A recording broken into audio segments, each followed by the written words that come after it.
leather color shining in the mushroom light. Screams of questionable lover cheating through the night. 3 kids at home, but the heart's gone cold. Protection order signed in a hand that's bold. Okay, this is Evan's fault. Apparently we've got an old, spicy one from Court Trials TV. Shout out to Court Trials TV, but I haven't seen it, and I hear it's fantastic. And I've got some time before I go climb this bridge that's behind me. Let's do this, people. PPO letters on the wall. Leather chains that rise and fall. Ma'am, are you a saint or are you a whore? Nude photos say so much more. The clock strikes 12. The giggles unwinds. A marriage built on horror-stained sands. The price you pay, the love betrayed. In shadows where the vows will fade. Mushroom battles, booty calls. Silence screams through consummated halls.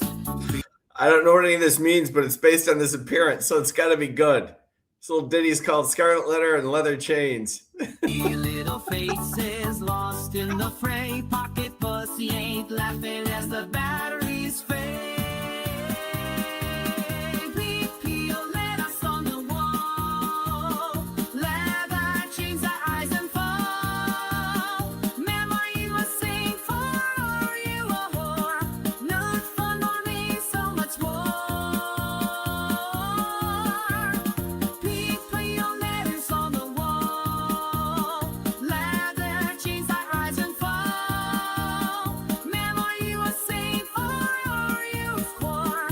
Cheating a wife and so We're good that way, much more. Marty.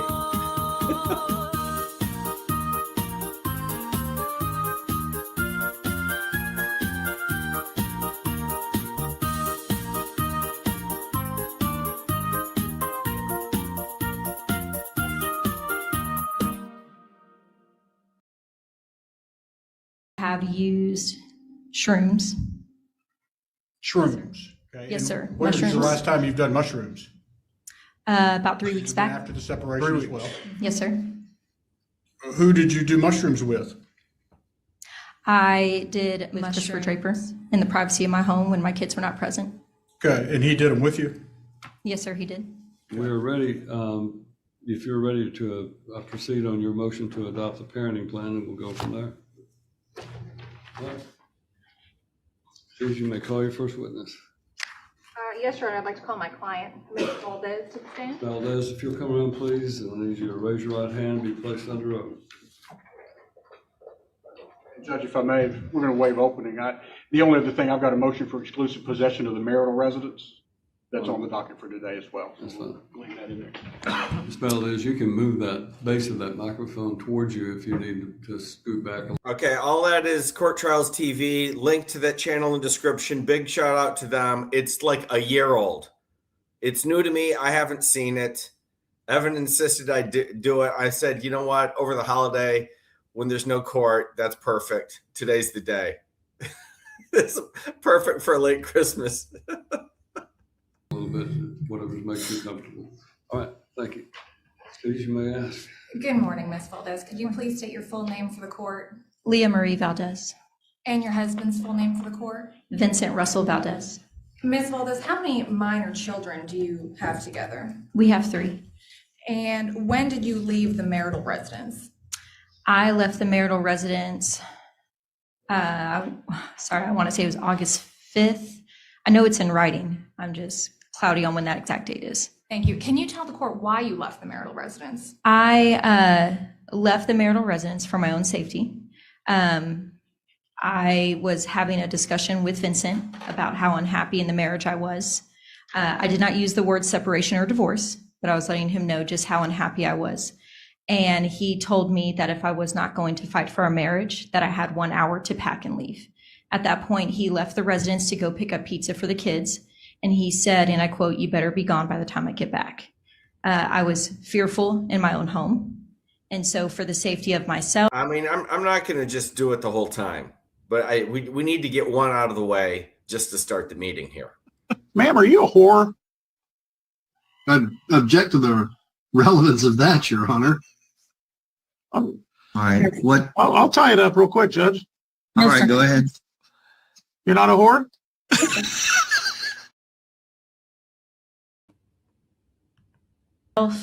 I packed a bag and I left.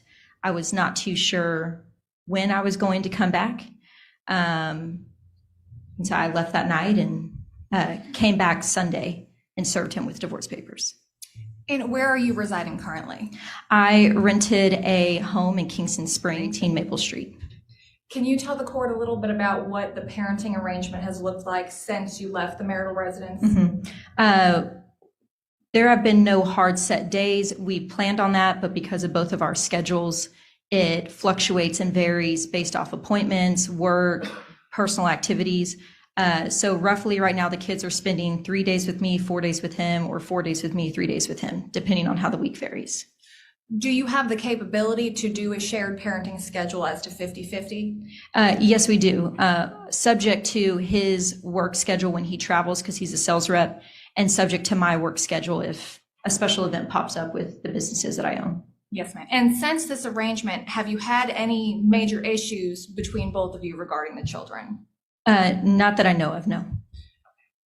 And Ms. Valdez, do you have any history of drug abuse whatsoever? No, ma'am, I do not. Okay. And do you currently associate with anybody who is currently using drugs? No, ma'am, I do not. Okay. And during your parenting time, have your minor children ever been harmed? No, ma'am. And Ms. Valdez, can you tell the court what your gross monthly income looks like? It varies, but on average, I would say modestly, we're looking at $5,000 to $5,500. And where does that income come from? My first business I own is DeValley Commercial Cleaning Service, and that grosses about $2,000 a month. And then the second business that I co-own with my husband is Giggles and Glam Kids Salon. And the profits on that fluctuate month to month, but on average, about $3,500 a month. Thank you. And what can you tell me about your husband's income? He is on salary, and so he has a... Oh, good Lord. Giggles and Glam. I mean, that's creepy as hell. It just is. I'm sorry, but that's just wrong. A fixed monthly income. And up until 3 to 6 months ago, he was also acquiring bi-yearly, so twice a year bonuses. But I believe that his employer has removed those. Thank you. And Ms. Valdez, do you think that it is in the best interest of your minor children to maximize their time with both parents? Yes, ma'am, absolutely. And so are you asking the court to adopt the temporary parenting plan we have submitted that shows 50-50? Yes, ma'am, absolutely. All right, Your Honor, I have nothing further as far as the temporary parenting plan goes. All right. You wish to, are there any other issues that you want to address, or do you want to wait and address any of those issues that Mr. Holly is raising? You also had, I believe, a motion for the extension of the injunction. You want to address that with her now? Yes, Your Honor, that'd be great. Ms. Valdez, we filed a motion for a ex parte restraining order. To your knowledge, has that restraining order been served on your husband? Yes, ma'am, it has. And what did that restraining order tell him to do? It told him to return the $10,000 that he, to me, unknowingly withdrew from our business account. And I believe that was it, correct? Has he put the full amount of the funds as ordered by the court back into that account? No, ma'am. He has returned half, $5,000, but he has yet to return the other $5,000. And have there been any consequences of him not returning the other $5,000? Yes, I was not able to pay my employees or my payroll taxes until I was able to secure a $5,000 loan from a family member. Thank you. And has your husband, you stated earlier that your husband was a co-owner of Giggles and Glams with you. What has his extent been in business involvement? He has come 3 times to the store to bring me iced coffee. He is not involved. He does not know how to run payroll, schedule, order product. He doesn't even know the code to the back door to get into the store. I run that business solely. So when is it status quo for him to make a $10,000 withdrawal from that business account? Absolutely not. He makes 1 withdrawal a month prior to our separation, and that was at my discretion after I run our profit and loss statement by the 5th of every month for the prior month. And I would tell him via text, this is the amount of money you are approved to withdraw from this business account. This is our profit from the prior month. And do you have any history of not paying your employees?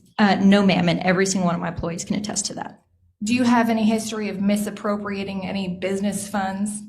No, ma'am. I will say last month, which we've discussed, there was a hotel room that I used my business credit card for because I did not have my personal credit card at the time.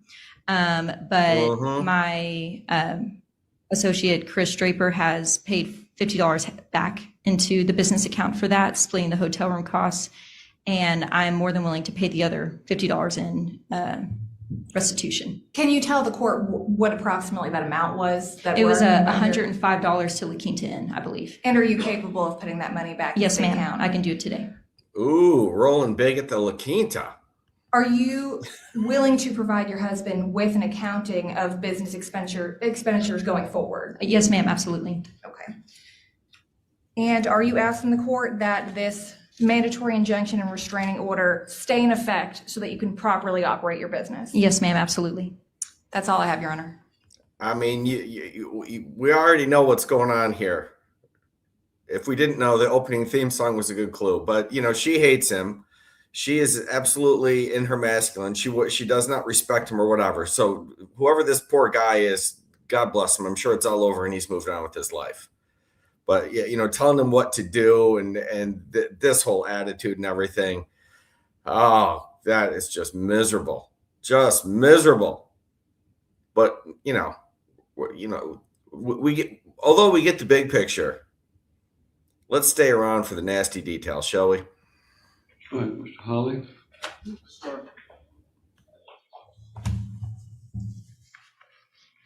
Ms. Valdez. You're talking about you left for your own safety from the marital residence. You're having an affair, correct? Yes, sir. All right. And you admitted to having the affair to Mr. Valdez after it happened. You have to say yes or Yes, no to sir. the court reporter, okay? And, before that, this summer, you guys were husband and wife. You took a trip or two, day trip with the kids, did the husband and wife thing. Is that accurate? Regular family things, yes, sir. Yeah. When you left the house, you said that, he gave you an hour to get out and then you left for your own safety. Yes, sir. And you returned Sunday, the next day, right? 2 days later. 2 days later, and you stayed at the house for a week. After I served him those divorce papers, I said, I'm willing to cohabitate with you while we function through the separation and divorce. And it wasn't an issue of your safety at that point then, was it? I left a week later because I did not feel safe anymore because of his volatile emotional state. When you left that night, you said you left for your own safety. When you initially left, said you had an hour, to get out and all that. Where'd you go that night? I got a hotel room in Gallatin, Tennessee. In Gallatin, and you stayed there with your boyfriend. Yes, he met me there. Yeah. And that's when we consummated our relationship, was that night. I'm sorry? That's when we consummated our relationship, was that night. Okay, so you had sex. I don't believe it. It doesn't really matter. I don't care. I don't believe it. But that's the night. That was our big night at the La Quinta. And she waited for that moment. Bullshit. I mean, I don't care. It doesn't matter in the least. It doesn't make one whit of difference. But I don't believe you. You're a complete liar. Relations with him that night Yes, sir. and that weekend, and came back to Mr. Valdez on Sunday, correct? Yes, sir.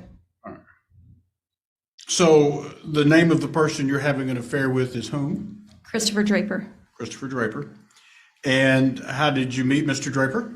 I met him through Facebook Marketplace when I was selling a salon chair from Giggles and Glam. Okay. And Also completely lying about being afraid of her husband. If she was afraid of her husband, she'd probably be attracted to him.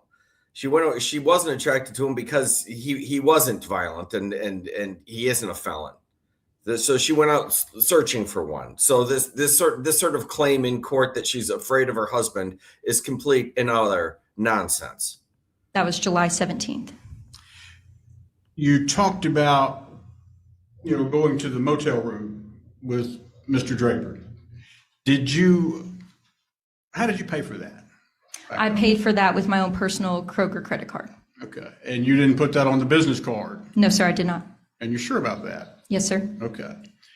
And he actually paid you back for half of it, correct? The hotel that you're referring to, you're mistaken. It was for a later date for La Quinta Inn, not the hotel that was from that Friday night. I'm sorry, I got confused. So La Quinta Inn, then you stayed there with your boyfriend and you put that on the business credit card, correct? Yes, because I left my personal credit card at home mistakenly. Mm. And then your boyfriend, I apologize to all my viewers. I spoke too soon. This wasn't the Grand La Quinta night. I'm sure it was a Four Seasons night or something like that. I don't know. We'll find out. paid you back for half of it, correct? Half of it, yes. But in your half of it, well, let me back up a minute. Giggles and Glam is a jointly owned business between you and Mr. Valdez, correct? Yes, it is on paper. Yeah, well, it is, correct? Yes, sir. All right. And he helped start the business. Y'all used some of the funds of the marriage to help get the business started, like most folks that start a business. You are mistaken when it comes to he helped start the business. I vetted this business. They were a personal client of mine. I did all the legwork, paperwork, legal work, and red tape work to acquire this business. And he can attest to that through various Facebook posts that he has made about me a year ago. Is there any marital funds that Yeah, he probably financed it, which is really what needed to be done. went into the business initially? There was a small amount of savings that went into a down payment. Right.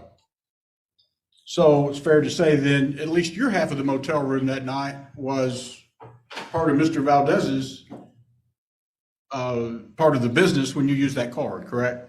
Yes, And he paid for you to go ahead and sex with your boyfriend and your affair. amounting to around $52. Yes, sir. So how long have you been seeing Mr. Draper? I have been in communication with him since July 17th, and we consummated our relationship and made it official the night that I left my residence. And I believe that was August 5th, but I would have to clarify that. Yeah. And Mr. Valdez is going to testify that out of 33 days, I believe it was when I added it up, I didn't add in this last week, and we'll get to it. But from like August the 12th, I believe is about when you left. Is that pretty close? Left to go get a rental home, you're saying? No, Or left the the night he marriage. kicked me out? Yeah, that night that you left. When was that? I would have to check back through my text messages because I was texting some personal friends about what was going on and how unsafe I felt to confirm that date. Okay, well, from August 12th to basically this September 18th date that we've got here, he's going to testify that 26 of those 33 days, the kids were with him. Is that accurate? The kids were with him for a substantial amount of time in the beginning because I was setting up the home. I had to buy furniture. I did not want to traumatize the children by bringing them into a new home. Ma'am, are you a whore? But since I have set up a safe, clean, and capable home, the kids have been with me on a regular basis. How long has that been? Sorry, I'm trying to connect something. How long has it been since I moved in? How long has it been since you've been in a safe and stable home? Since I moved in, I believe August 18th is when I signed the lease and moved in.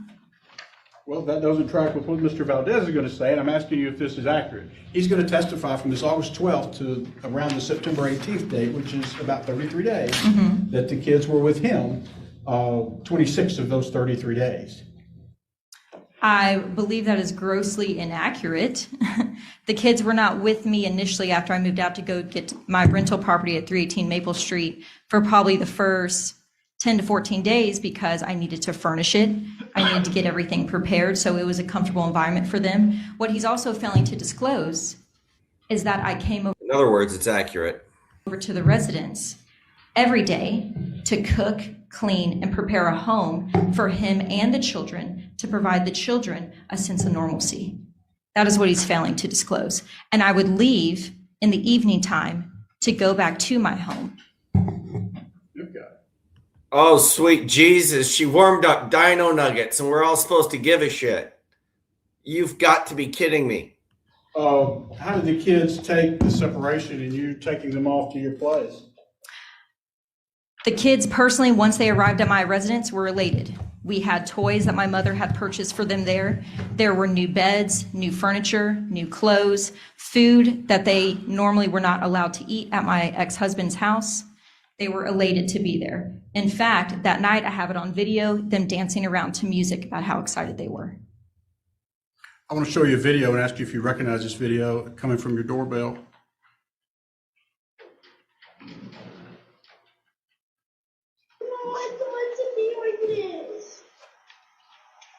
It's gonna be okay. Daddy, I don't want to be like this. It's gonna be okay. No, Daddy, I don't want to be like this. No. I don't want to be like this. Daddy, can walk me to the car. No, I don't want to Oh, God, that is awful. be like this. Get these kids off of here so we can start laughing again.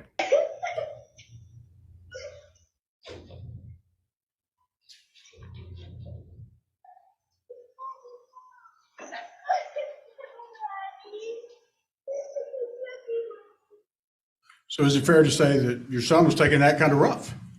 Yes, I need to provide some context to that video. Well, that's a yes or no question. It's fair to Yes, say he that was taking it very rough. Your boyfriend, he works at your business now, correct? You've given him a job. Yes, sir, he's a master barber at the salon. He's a master barber at the salon. And has that caused any conflicts with your employees at all? It had, not my affair with him, but him being employed there has caused issues with two employees that are no longer employed there. They had personal. Yeah, it's gonna cause some issues. I brought in this felon. He doesn't know the first thing about cutting hair, but he can lay some pipe. Grievances to his personality. But before we go into that, I would like to shed some Well, you context onto that understand video. that, well, you have an opportunity to do that with your lawyer. Now, with your current employees, though, fair to say they've quit, you fired. One was because of the terminated, problems one with quit. Christopher Draper, correct? Because their one was terminated not because of Christopher Draper, one quit because of their personal grievances with personality with Christopher Draper. Was it personality, or was it the fact that you guys are, basically fooling around in the office and they don't like seeing that? Absolutely not. Have you ever fooled around at the office, in this business, your joint business? Have you ever fooled around at the office with Mr. Draper? No, sir, I have not.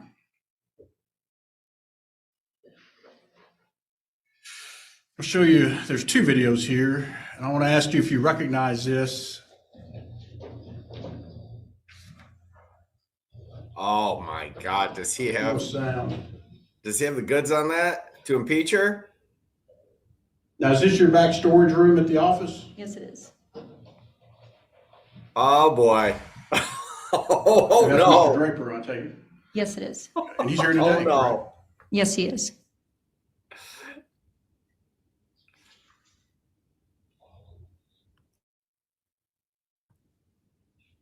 Yeah. That's not good.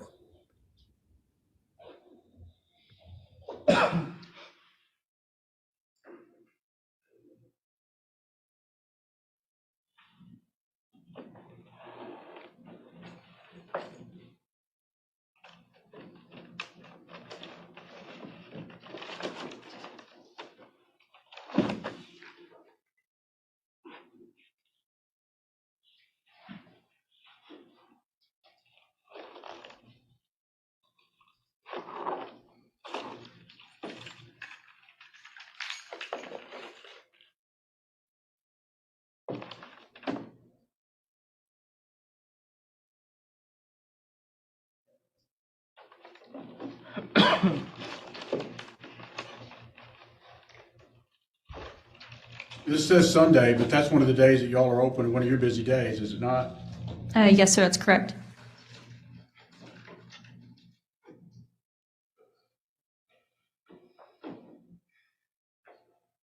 Ma'am, are you a whore?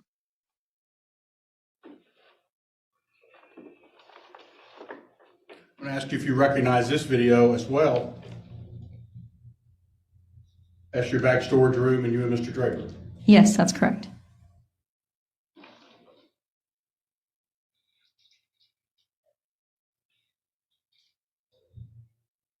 But you're out of sight of your employees, so they're not seeing any of this, correct? Yes, sir, that's correct.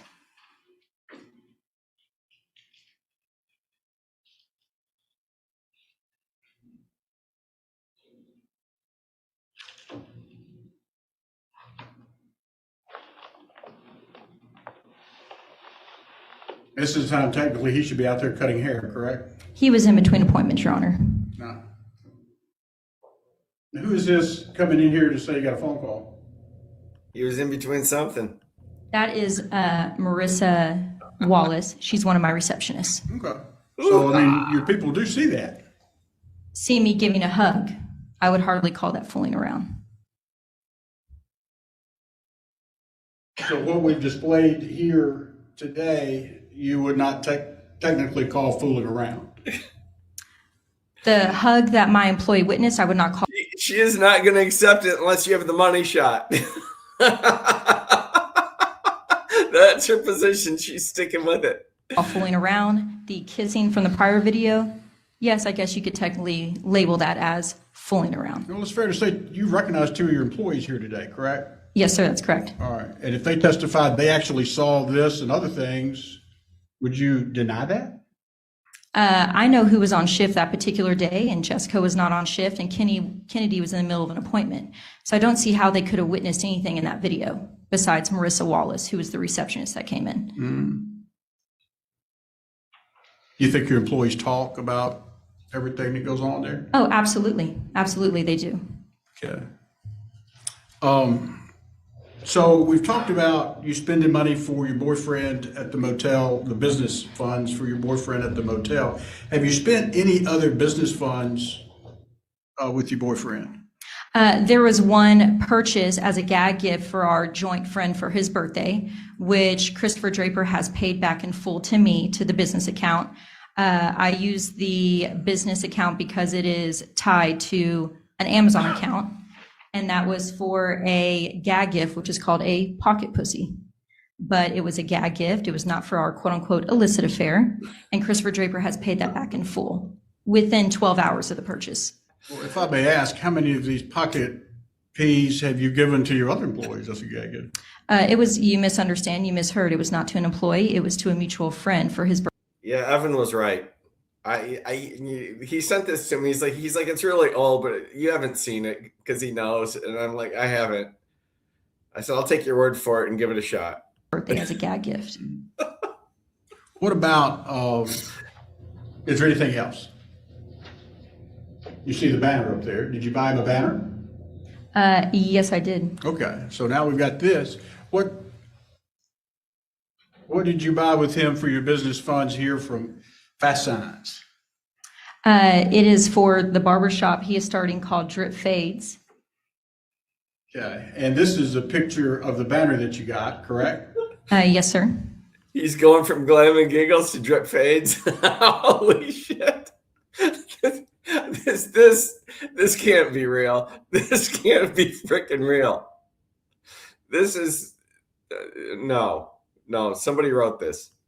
Drip Fades, Love is King. This is still a child barbershop type thing, or is it? No, well, he does service children, but this is an adult salon, an adult barbershop. All right, and you're helping him get started with that, Yes, I am. and you're using your business funds and Mr. Valdez apparently to do that?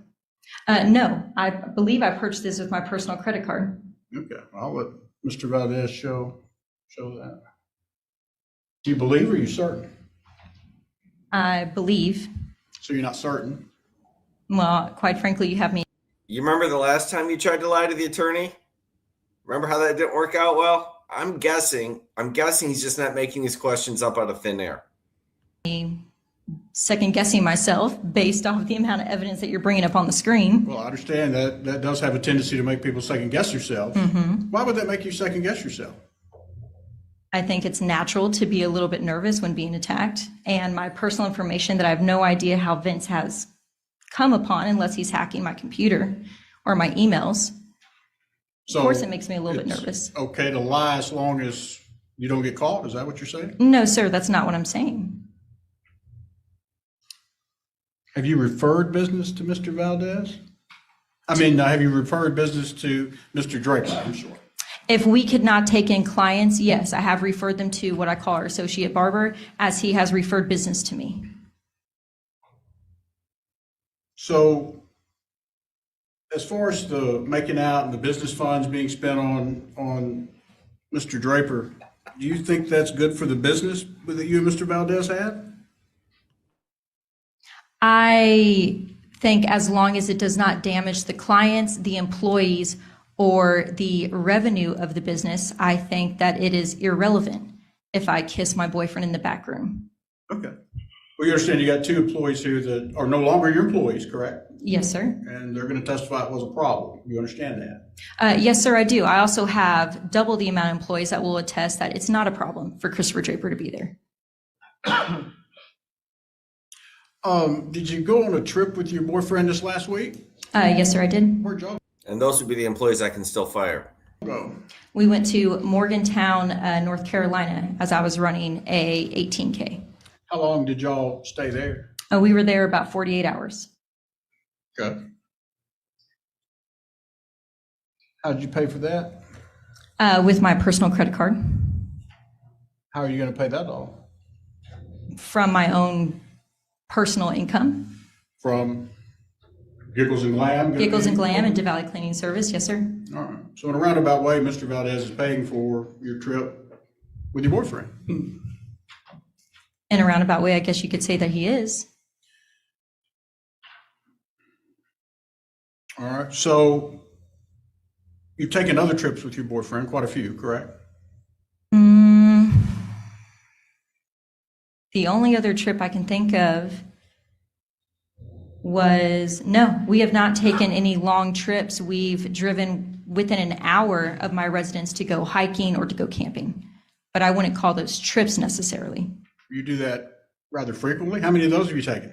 We went hiking for 3 hours. It was a day trip. We left at 10 a.m. We were back home by 3 or 4 p.m. That was about 4 or 5 weeks ago. And then on a Thursday night, I believe, September 7th, we went on a 18-hour camping trip to a state park in Gallatin, Tennessee. Okay. And all these times and others are going to be the times. Hiking and camping, come on. It's just so stupid. You're adults. Would you agree with me? Mr. Valdez is going to say that you asked him to keep the kids. Yes, sir, that's correct. Okay. So you'd rather be with your boyfriend then than be with your children. The hiking trip was when the kids were in school, and But he kept them. the He kept kid, them at night and did that kind of thing, correct? I think it's clear beyond a reasonable doubt at this point she does not give one whit about her kids. That much is clear. She destroyed their home on purpose to make a fool of herself for a convicted felon.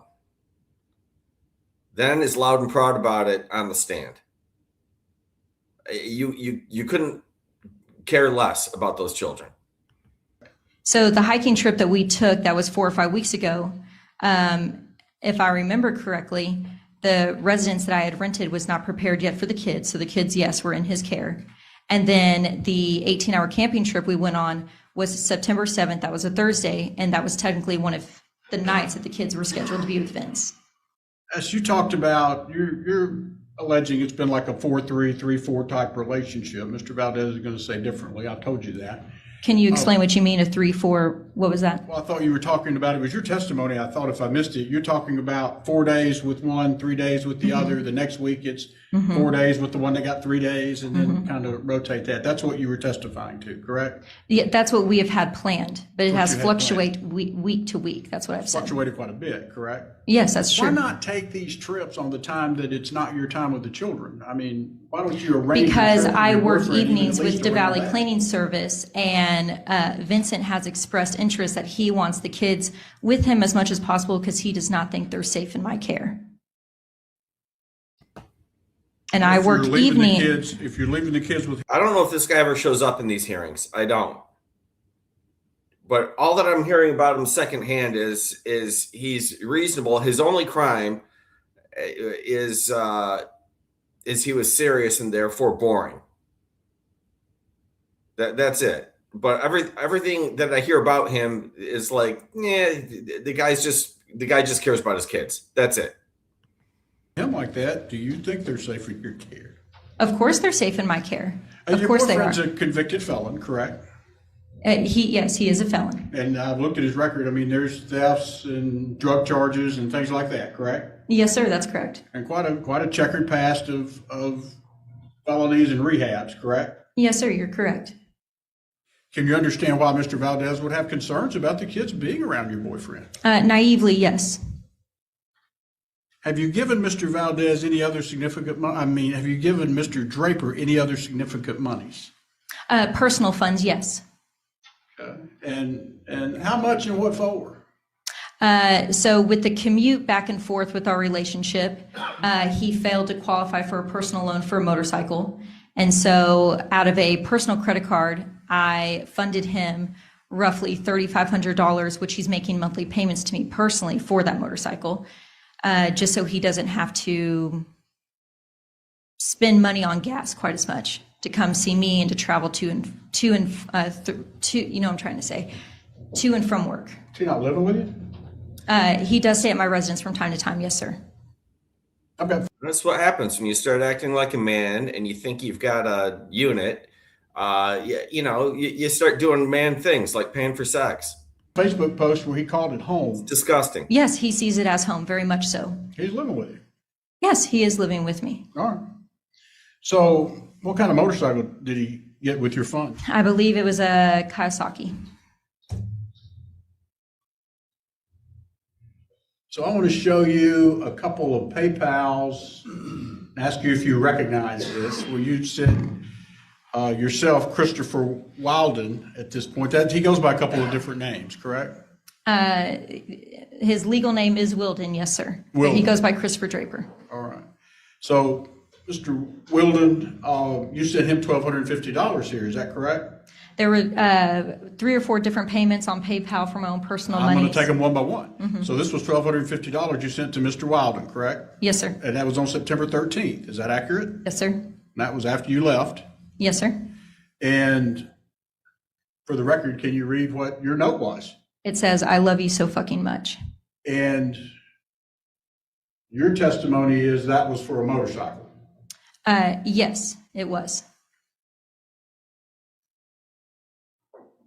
And here's where you sent $1,000 to your boyfriend, Mr. Wilden, the same day. Is that accurate? That is accurate. And what's your message there for him? Vroom, vroom. And that's for the motorcycle, correct? Yes, sir.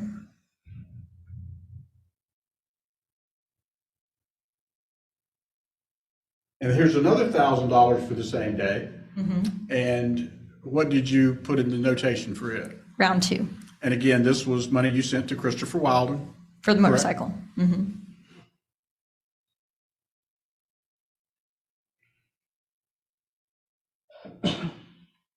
then here's a Venmo where you paid $500 the day before, September 12th. Is that accurate? Yes, sir. That was the deposit for the motorcycle. For the motorcycle. Yes, sir. Okay. How much was the motorcycle? I believe it was $3,750. Okay, you pretty well paid for the whole motorcycle, didn't you? He's making monthly payments to me. Yeah, this guy, on top of being an absolute loser, she is a side piece for him. I guarantee it. I guarantee she's one of many for him, and that's what she's traded for. That's what she threw her kids away for. To pay me back. Is this why you need that $10,000? But it's typical. It's common. This is what you see all over the place now. This is $1,000 to make sure you got plenty of money for your boyfriend and all of that? No, sir. That $5,000 that you got back from the business initially, is your testimony that none of that money would be traced to this? None of that will be traced to this. Where'd you come up with the $3,750 then? This was a PayPal credit card that I qualified for about 5 weeks back, totaling, I believe it was $6,700. To your knowledge, what is his criminal history? It is varied. There is a lot of petty stuff on record for him in Indiana and Tennessee. He does have a felonious charge that he served time for what I believe was identity theft. He, at the time of his incarceration, was granted the privilege of going into drug court, which is very rare, where he got clean from his addiction. He has now been clean for 5 years and has been released from jail, I want to say 3 years now, 3.5 years he's been out. What petty stuff then? Let me ask you that. What's the petty stuff on his record that you know of? I mean, the last time I looked at it was 8 weeks ago when I ran a background check after we first met. I mean, it's everything from, goodness, forgive me, I don't know the right legal wordage for it. When you talk back to an officer, when you're not cooperating with them. Don't you hate it when you don't know the wordage?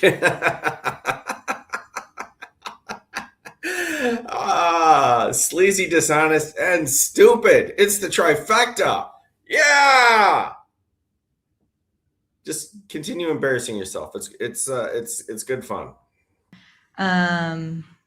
Speeding tickets. I believe there was also a past due license he was driving with. There's also petty theft, little things like that.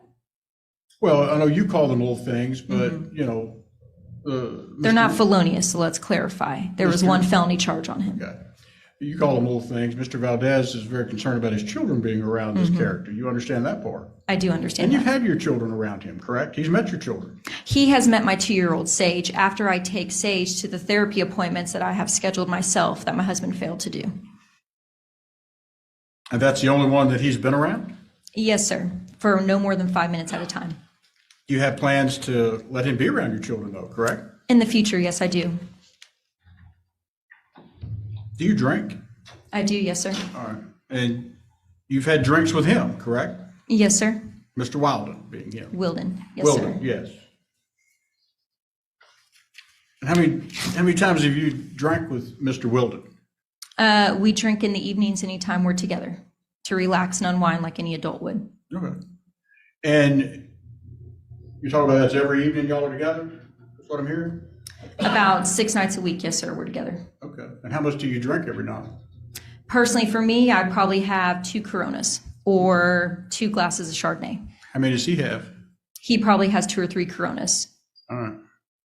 Well, I mean, you understand somebody that's been in rehab that's got a drug addiction shouldn't be enticing themselves with alcohol. I believe that NA does follow those guidelines, yes, of complete 100% sobriety.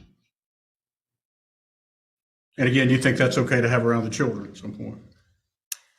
I think that alcohol is okay to have around children. I fail to see the point you're trying to make. The philosophy that NA holds is one of a personal choice. It is not mandated. We're at a pause, so we're going to break for lunch. We'll recess for lunch until 1:30. All right.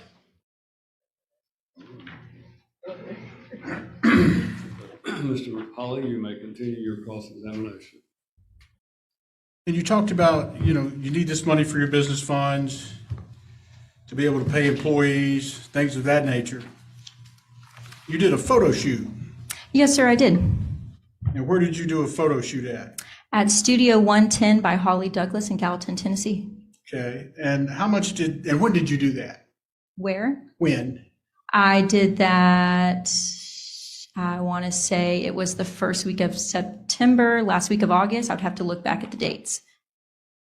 It was after you separated, correct? Yes, sir, it was. Sure. How much did that photo shoot cost you? $2,800. And I'm sorry, you said that was $3,500? $2,800. $2,800. Where did you get the money to do that with? Personal loan. Were there any photographs of you nude? Yes, sir, there were. Were Your Honor, I'm going to object again. I don't see the relevance between a photo shoot in parenting your children or a photo shoot. Coochie. Gotcha. It was actually on the I'm going to internet. reserve ruling on it until Mr. Holly is able to show some relevance. And was this on the internet? The nude photos were not, but the ones where I was in teddies and other undergarments were. But you did have the nude photos on the internet with a blackout, correct? Yes, blocking out the exposed area. Okay. And that was on the internet, correct? It was on a TikTok, yes, sir. Are you concerned about your children seeing that at some point? No, sir, I'm not, because they do not have a TikTok unless their father shows them that video. Are you concerned about any day them seeing that about their mother on the internet? No, sir, quite frankly, I'm not, because no nude area is exposed. Do you use drugs? No, sir, I do not. Could you pass a drug test today? You know, we've kind of requested one in the parenting plan and in the motion. Could you pass a drug test today? What kind of drug test are we talking about? Well, let's talk about a hair follicle 10-panel drug test that may go back 6 months. So that's a no. Well, what kind? Tell me you're doing drugs without telling me you're doing drugs. No, sir, I would not pass that. Why would you fail that then?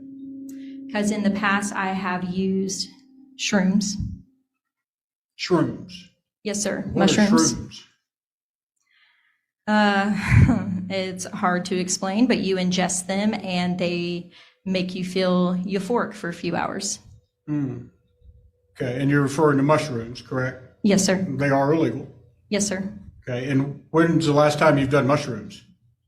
About 3 weeks back. 3 weeks. It would have been after the separation as well. Yes, sir. Who did you do mushrooms with? I did mushrooms with Christopher Draper in the privacy of my home when my kids were not present. Okay, and he did them with you? Yes, sir, he did. Okay. Did you have any issues with someone that's going through rehab having a relapse by using mushrooms? Well, that was not his drug of choice when he was in rehab, so I would not call that a relapse into methamphetamines. So methamphetamines was his drug of choice? Yes, sir, at the time it was. Okay. And being addicted to methamphetamines and going through rehab and drug court and battling countless felonies, it's still not considered by you to be a relapse if you're doing mushrooms and drinking alcohol every night. I did not say that I was doing drugs every night. Yes, I have a Corona every night after running my 2 businesses and I get home. And again, where were the kids when you were doing mushrooms? Were they with their dad? They were with, yes, their father. Okay. And you feel comfortable with the kids being with father while you're conducting this type of activity? Is that a trick question? Of course, I feel comfortable with them being with their father. Do you have any issues with Mr. Valdez having exclusive possession of the marital residence since you moved out? No, I offered that to him in the original MDA. So that's really unopposed today. He can have the marital residence. I've always felt that way, yes, sir. Okay. May I have just a moment, Your Honor? Right. That's all I have, Judge.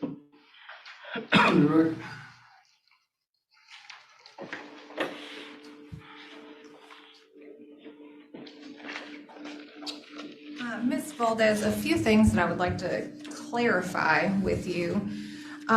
You testified earlier to Mr. Hawley about how you left the marital residence, and then you testified about how you carry a knife with you when you went back to the marital residence. Can you tell the court a little bit about why you felt so unsafe returning to the marital home? Yes, ma'am. So to put in some context that Mr. Hawley shared earlier prior to our recess, when I served Vincent with the divorce papers the Sunday following him kicking me out, I agreed to cohabitate with him while the divorce proceedings were happening, and I lived upstairs in the office. That lasted about a week until I had to leave due to me feeling unsafe. And there was an incident that occurred, I believe it was August 17th, somewhere right around there, where I was still visiting the residents throughout the day, cooking, cleaning, trying to provide a sense of normalcy for the children so we would not traumatize them while Vince and I were in transition. And while I was hanging up some of his shirts in the bathroom, as my daughter laid on the bed not 10 yards away, I felt Vince come up to my side from behind me, and I turned around. He was very close to me. He put his hands on my waist, proceeded to slowly, but regardless, pushed me up against the wall. I felt like he was trying to kiss me. His hands began to move a little bit lower down my waist. Eventually, they probably would have touched my buttocks. I told him no to stop 3 times, and when he wouldn't, I put my hands on his chest and pushed him off. I then left the residence, went to the backyard because I was so upset, called Christopher Draper, asked him what to do, and he said I needed to leave the residence immediately, even if it was without the kids, for my own safety, and to never go back in there Okay, maybe he's a big dummy. unless I was accompanied with my mother or with I feel sorry for him, but come on, dude. the police officer. Thank you for sharing that. And just to be clear, was your minor child Having said that, I don't necessarily believe anything that comes out of her mouth, so it may not have happened at all. But if it did, disgusting. present and Yes. witnessed your husband do that? Yes.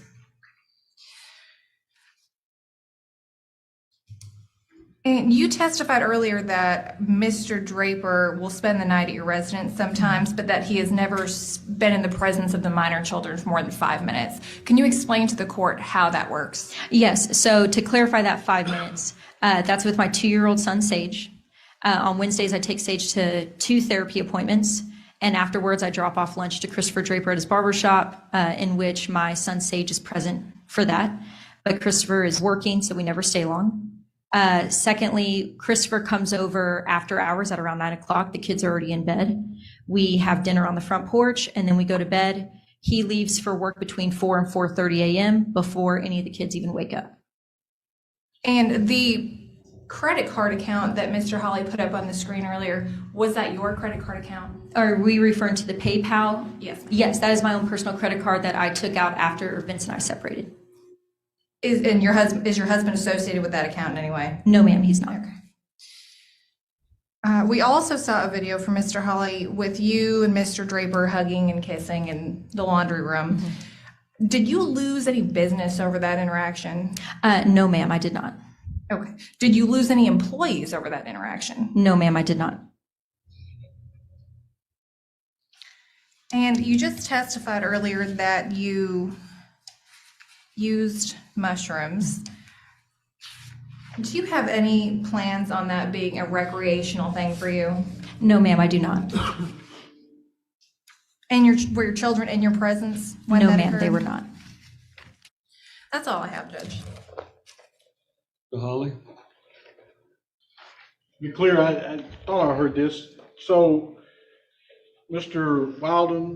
Wilden, he's sleeping at your house every night when the kids are there. They just don't, according to you, I guess, meet in the hallway? They are in bed. I have their monitor on. We have dinner on the front porch, and then we go upstairs and spend our time up there with the door locked. You said that in the process of this fear that you had with Mr. Valdez at one point, you called Mr. Draper and he kind of told you what to, or Mr. Wilden, and he kind of told you what to do. Wilden kind of told you what to do, correct? Yes, he said I need to leave the residence for my own safety. Okay, so you rely on him and you kind of are doing what he told you in that situation. I sought him for counsel, yes. Okay. Are y'all drinking every night and then going to bed with the kids there? We drink about 5 nights a week, but I think there's a difference between getting intoxicated and having a beer in the evening. And we are not getting intoxicated every evening. Again, back to my question, it would be the answer is yes, that you are drinking every night while the kids are there with Mr. Wilden. Yes, we are having a beer when my kids are present. Why are you hiding Mr. Wilden in from your kids? Because I do not think it appropriate to introduce them to another man in my life until the divorce is final. But as long as they don't meet in the hallway, I guess that's a risk, yes. nothing further. Anything further? No, Your Honor. I'd like to call Christopher Wilden. I have a few questions before you do that. Let me describe for me what the situation was before your separation regarding the children, when you and Mr. Valdez were living together. Tell me how that went. Sorry, Your Honor, you mean the child care situation, what it looked like? I was the main child care provider. Even though I own these 2 businesses, I was more or less a stay-at-home mother. I took care of all the dental appointments, ballet appointments, soccer, therapy, grocery shopping. I even homeschooled them from preschool up until 6 weeks ago. After I separated with my husband, I knew I would not be able to facilitate homeschooling in an honorable way, and so I enrolled them in a local elementary school. But I was the main caretaker and provider since birth. And if your lawyer asks you if you plan to use the shrooms, mushrooms as a recreational thing in the future, you weren't planning to do that for the future, why do it at all? It was an opportunistic experimental situation where they were gifted to us. And quite frankly, we were curious. Oh, come on. Nobody believes. Here's what bothers me. Of course, they party. He's the next felon, and they're doing this stuff. Of course, they're going to continue, and we all know that. That doesn't shock me. That's normal. We're adults here. What shocks me is that she thinks the rest of the world is stupid enough to believe this crap, and she's pushing so hard in this divorce that she is comfortable knowing she's going to have to go on the stand and say all this stuff. And she doesn't care because she thinks people are going to believe it. It's unbelievable. Curious. Anything further? You understand that in mushrooms, that's what somebody told you when they gave them to you, but there could be anything in there. Yes, sir, you're right. I mean, people put different stuff in different drugs nowadays. Yeah, absolutely, you're right. I've got clients and friends that aren't here on planet Earth right now because they took something experimental and it didn't turn out so well. Yes, sir, you're correct. And that could have happened to you. It could have happened to you and the children's mother, correct? Me and the children's mother. Yes, and she's earned that. She deserves the low self-esteem that she has. She's earned it through her actions. That's the only amount of the only thing that shows me she has any sense in her. That's you. Yes, Yeah. yes. And Mr. Wilden was there with you. You've already said that. Was there anybody else? It's Wilden, and no, it was just him and I. And who got the mushrooms? I'm not at liberty to the say that. home? I am not too sure. I just know it was gifted. Who brought them into the home? Who brought them into your home? It was Christopher and I.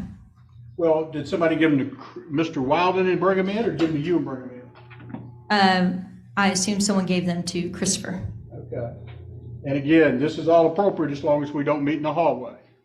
The kids and Mr. Wilden.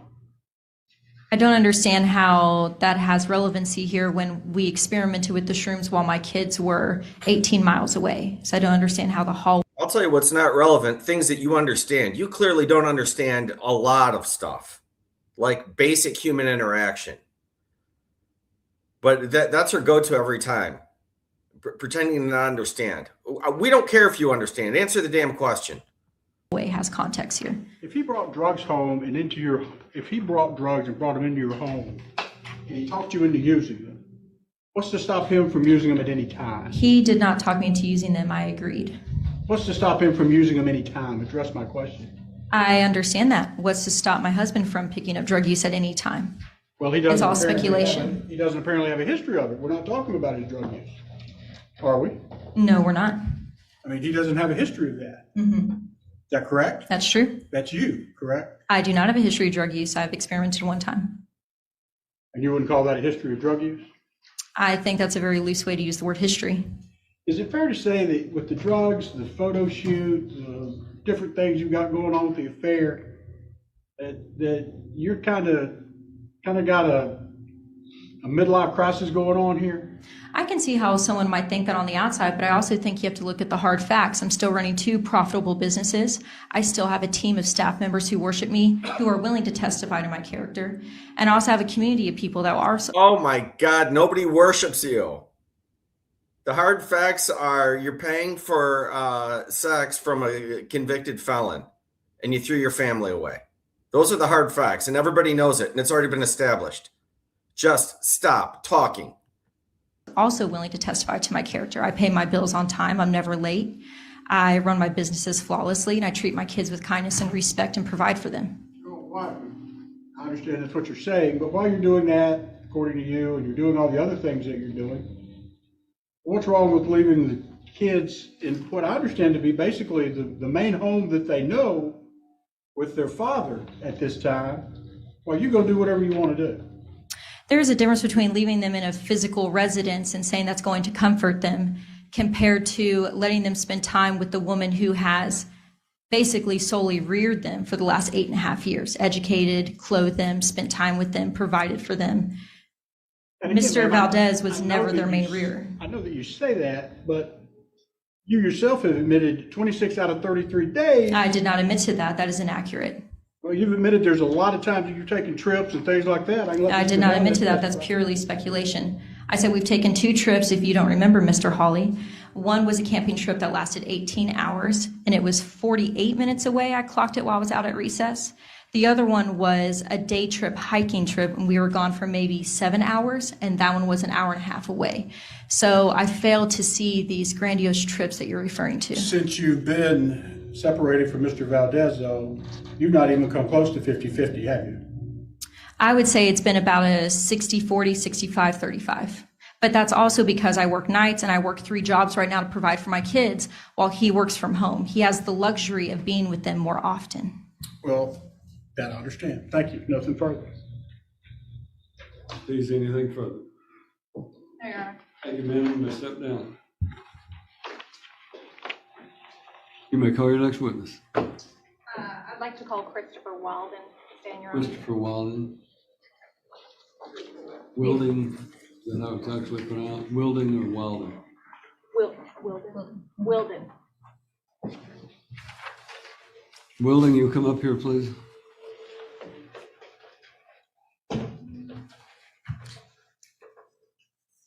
Mr. Wilden, could you please state your full name for the court? Christopher Ryan Wilden. Mr. Wilden, what can you tell the court about your criminal history? It started when I was about 19 years old, and it ended about 6 years ago, 6 or 7 years ago. Petty thefts, possession of marijuana, possession of paraphernalia, controlled substance. So it's all drug related. And how long have you been sober for now? 5 years. From which substances? The only thing I do is drink alcohol. So, I mean, you're talking opiates, methamphetamines, Adderall. I haven't taken anything besides ibuprofen.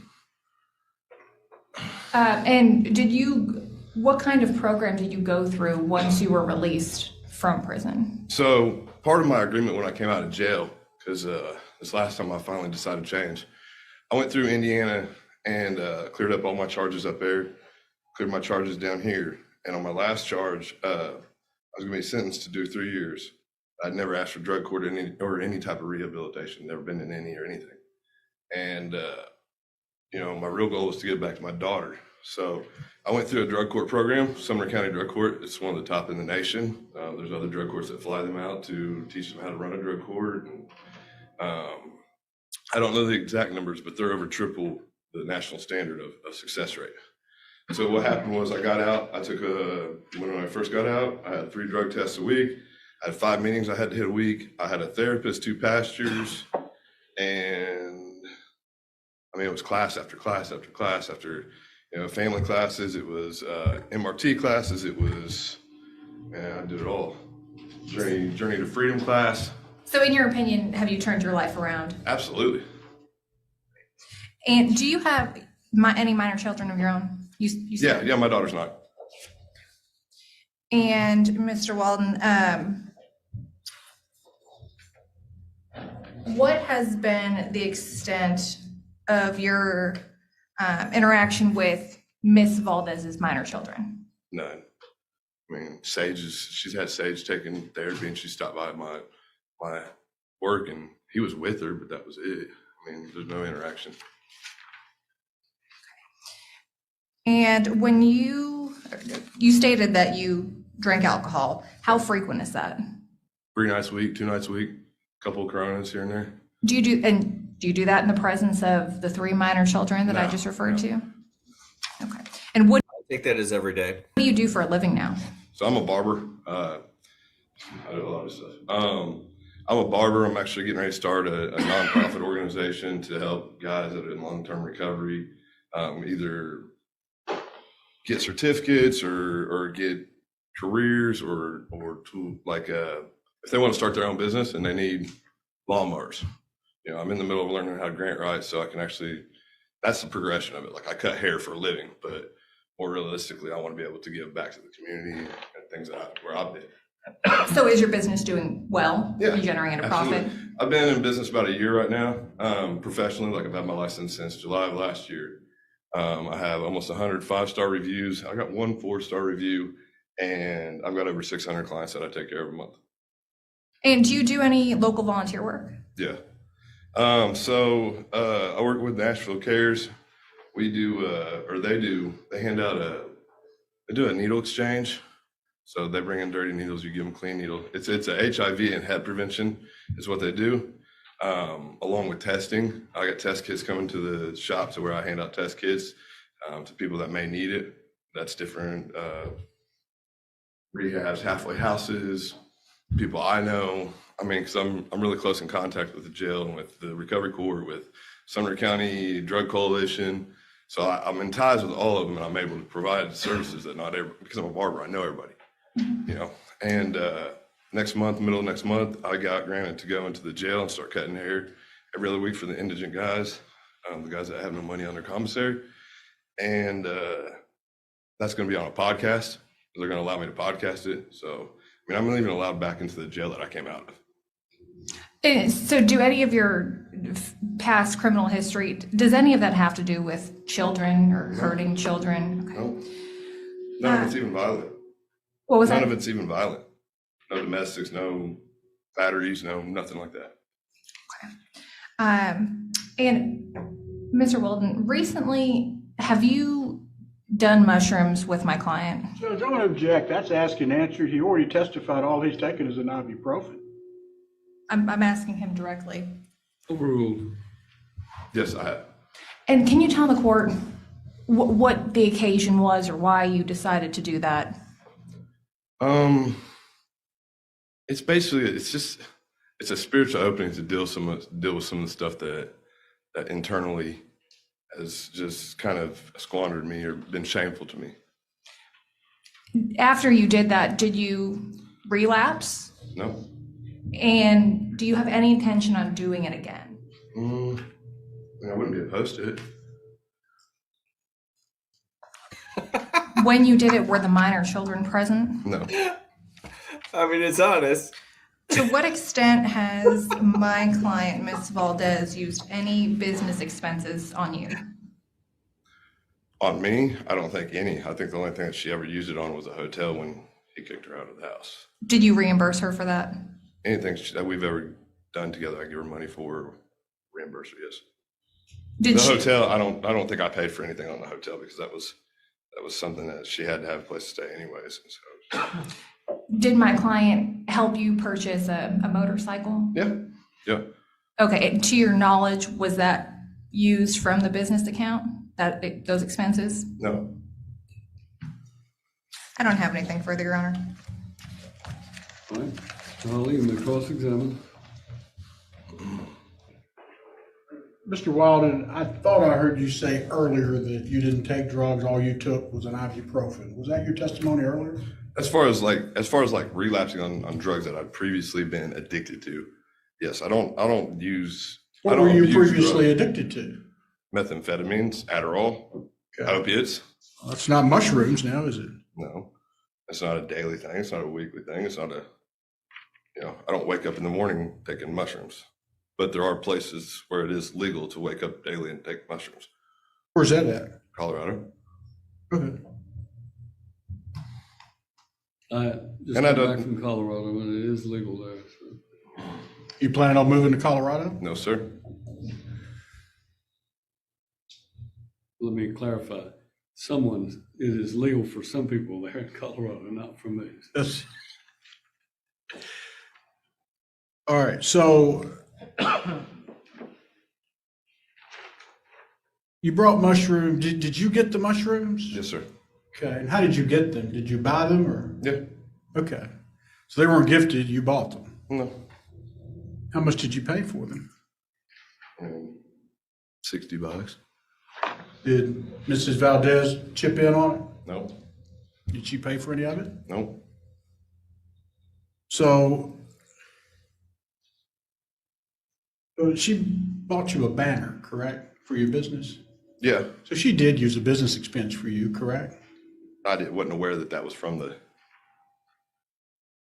Now, mind you, everything that comes from profitable from drip fade is going to be split with Ms. Valdez and has been up to this point. I'm sorry? Anything profitable from that is going to go 50-50 to her. That So comes y'all from that. starting your own little business? As far as the products, yes. Yeah. She trying to close down Giggles and Glam to make that not worth anything from the marriage and get you started in your own haircutting business? I think that's the other side doing that, not Ms. Valdez. You cut kids' hair? Yes, sir. Do you have a vape when you cut kids' hair? Yeah, my vape sits out. Yeah.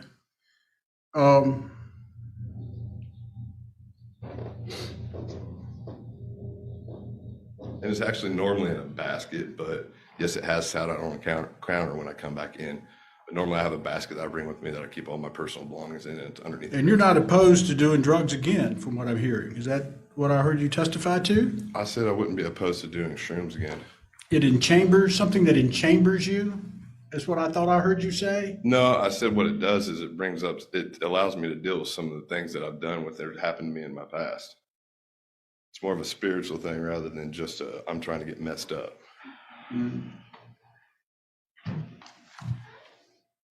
So you're on some sort of spiritual quest to do mushrooms to help out your psychological issues? Is that what I'm hearing? No. What am I hearing then? We all have childhood trauma and things we dealt with when we were younger that don't get brought up in our general day-to-day. And then able to process that, sometimes you experience things in life. What's a spiritual awakening through AA and NA? Well, you're using drugs to get awakened, I guess is what you're saying. No, sir. And you spend just about every night with Miss Valdez at her place? Yeah, most nights. You call that your home? Yeah. Yes, sir. That It where is you home. live? I walked in, it felt exactly like home. Is that where you live? No, I have an address at 2525 Leeville Pike. Do you pay any of the bills with Miss Valdez? Nope, we've discussed it. Do y'all just have a deal where you bring in shrooms and drugs and things like that, and then you get a motorcycle? I'm going to object, Your Honor, as being argumentative. Oh, Judge, that's a fair question. If he's bringing in shrooms to Miss Valdez, you know, is it one of these deals where you're This attorney's cracking me up. So do we just have a barter, shrooms for a pocket pee? Is that what's going on here? bringing in shrooms to Miss Valdez and she's buying you a motorcycle or giving you a loan for a motorcycle? And when Miss Valdez left her house and wasn't allowed to take anything from her own house. Mr. Waddle, I'm asking a specific question. sir. No, Did sir. you swap the shrooms for anything with the motorcycle? No, sir. No, sir.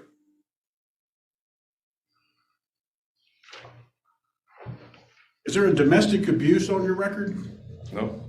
You sure about that? Yeah. You ever been arrested for domestic assault? Mm-mm. You ever been arrested or charged with any assaults? Mm-mm. No. Are you on probation in any way right now? No, sir. Okay. I'm sorry, what was your answer? No, sir. So what would you think that they would say at drug court if they knew you were taking shrooms right now? They'd probably recommend me to get some classes or do something like that. They'd ask they'd probably ask me what was going on with me and why I was doing it first. And then I would explain it to them.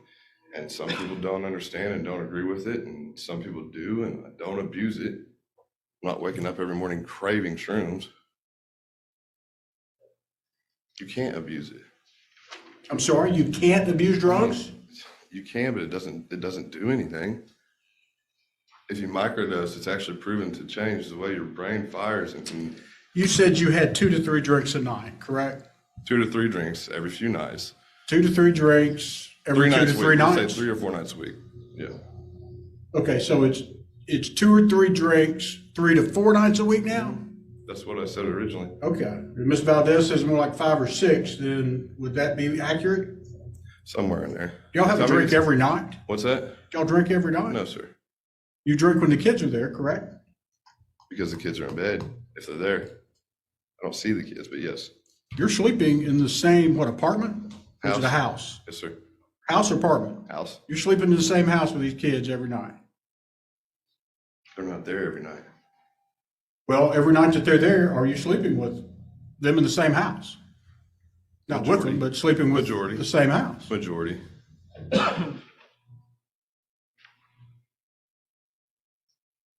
And just to be crystal clear, you're testifying you are a barber, Yes, sir.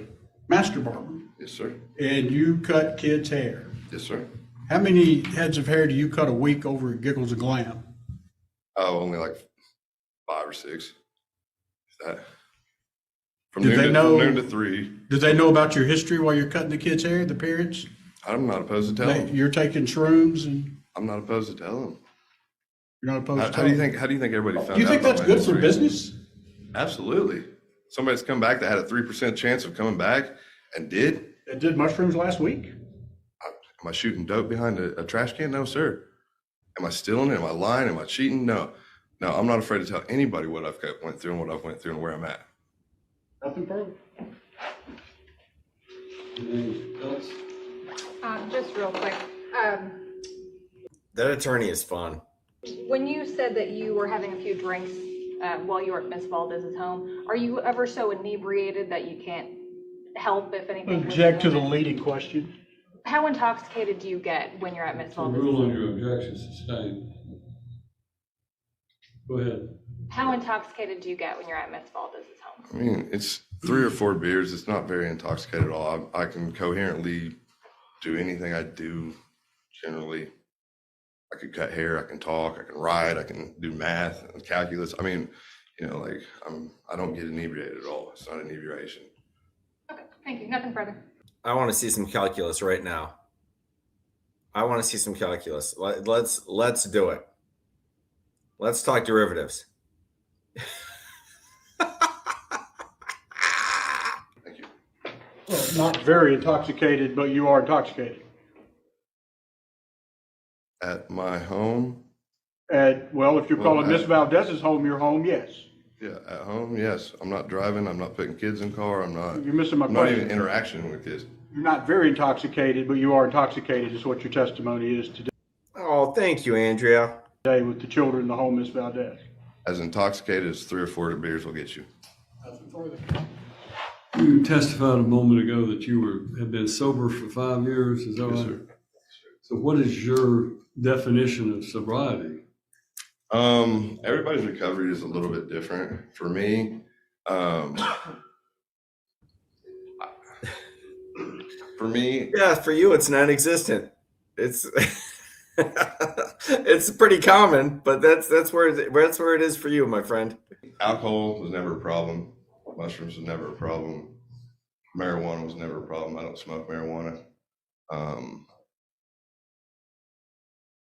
My qualities as an addict are not bad qualities. It's just where are they focused? It's a perseverance and a drive to chase something and to go further and to be better. But at one point, that's not what it was. It was chasing that drug and that high all the time. Right. Now, you testified about your extensive background in your criminal history, and obviously you've been through quite a few different situations, went to prison or jail for a period of time, I Yes, think. Did you cause you any concern about introducing, you realize mushrooms, whether they're legal in another state or not, they're Right. patently illegal in the state of Tennessee. Yes, sir. Did it cause you any concern or have any misgivings about introducing mushrooms into Miss Valdez or her home? I think the biggest concern is that I don't want to get anybody in legal trouble, that myself included or her. But know what I mean? you Possessing brought them. illegal substances into her home. Yes, sir.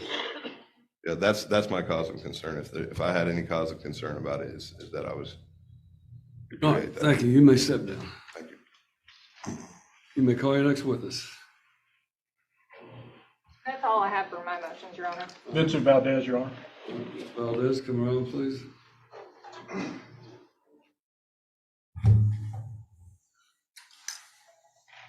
You are Vincent Valdez, correct? Yes. You're married to Mrs. Valdez over here, correct? Yes. How long have you been married? About 11 and a half years. It'll be 12 years in January. Did you want this divorce and this separation? No. Did you make that plain to her? Yes. How so? That's one of the reasons I think Leah left that week. It's just because every day I was trying to talk to her, and Me and Leah's history is very religious. We met at Bible college. She was in the mission field, beginning of our relationship. I played for a worship leader. We were both in ministry at different times. Oh, sweet Jesus! What?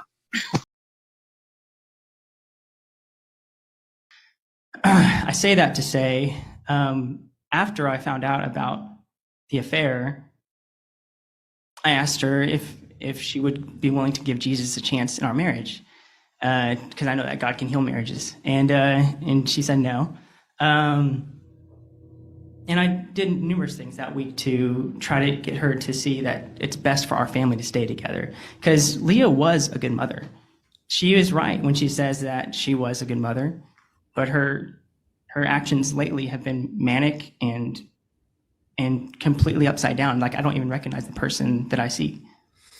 So you're testifying you feel like there's some sort of transformation with her right now? Yes. I mean, it's whether it's mental, spiritual, or everything. I mean, like, you can ask employees. She was rotten to the core from the get. You didn't realize it. I feel bad, but I mean, I just see all this plain as day. And your religion makes you think that you have to try everything to save this, and it's admirable, but it's not going to work. People who know her have distanced themselves from her. The way she talks, Leah, I think I can count on one hand how many times Leah cussed our entire marriage. And the person I see now is a completely different person. That's why I'm concerned about my children. That's why I'm concerned about them being there. How old are you? I am 34. How old is she? 35. What's your current address? 1004 Ridge East, I'm sorry, go ahead. Burns, Tennessee 37029. And how long have you lived there? About a little over 2 years. All right. And is this a home that you always shared with Miss Valdez? Yes, we bought it together. And up until August, we lived there together. Okay. And how many children do you have? We have 3. And what are their ages? River is 8, Noble is 6, and Sage is 2. Are they able to get on the internet? Do you know, the 8-year-old? They can get on the internet. We don't really allow that. I'm assuming you're referencing this photo shoot. My main concern is not them right now, but there's been plenty of cases where high school peers bully other kids by showing them, hey, look what I saw about your mom. Like, this is your mom. And I don't know about you, but I wouldn't want to see photos of my mom like that. I mean, that's at the very least, that's therapy. I mean, there's been kids that have killed themselves over stuff like that. Do you, this home that's there now, the two of you own that home, correct? Yes. This business, Giggles and Glam, how was that set up? It's 50-50. We're both 50-50 owners of it. Is it an incorporation? We started a holdings company. Okay. And then what's the name of the holdings company? Valdez Holdings. Okay. And it was a 50-50 in the holdings company? Yes. Okay. Is there anything else in the holdings company? No, just the Giggles and Glam. All right. So being a 50% owner of the business of Giggles and Glams, are there concerns that you have about the current management Absolutely. under Mrs. Valdez? Absolutely. Tell the court what you're concerned We've about. lost almost half of our staff. I found this out afterwards because they started reaching out to me. She's recommending business to a competitor, her boyfriend. Not only that, but her current behavior in using our business credit card to better her boyfriend's business. Now I know that it's her business as well, could put our business in jeopardy. And when I took that money, I told her that, and I let her know that. I can go into that if you want, but when I took that money, I sent her a text. You have a screenshot of it, and it said, "I'm taking $5,000." And I said, if this affects our payroll for any of our employees, I'd be more than happy to help with that, with the exception of your boyfriend. If I'd be more than happy to help with the business credit card payments, with the exception of these personal charges I see you're putting on there. All I ask for is profit and loss statements and records to back it, and I'd be more than happy to help. But that's when she started threatening me and sending me, voice memos and stuff like that. Okay. And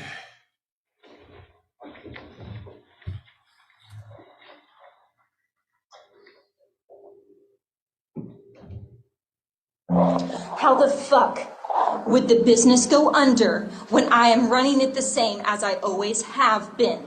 You obtuse motherfucker. Do you understand me? If you want to start a fucking war with me, start a war with me, Vince. I can contact Donna today.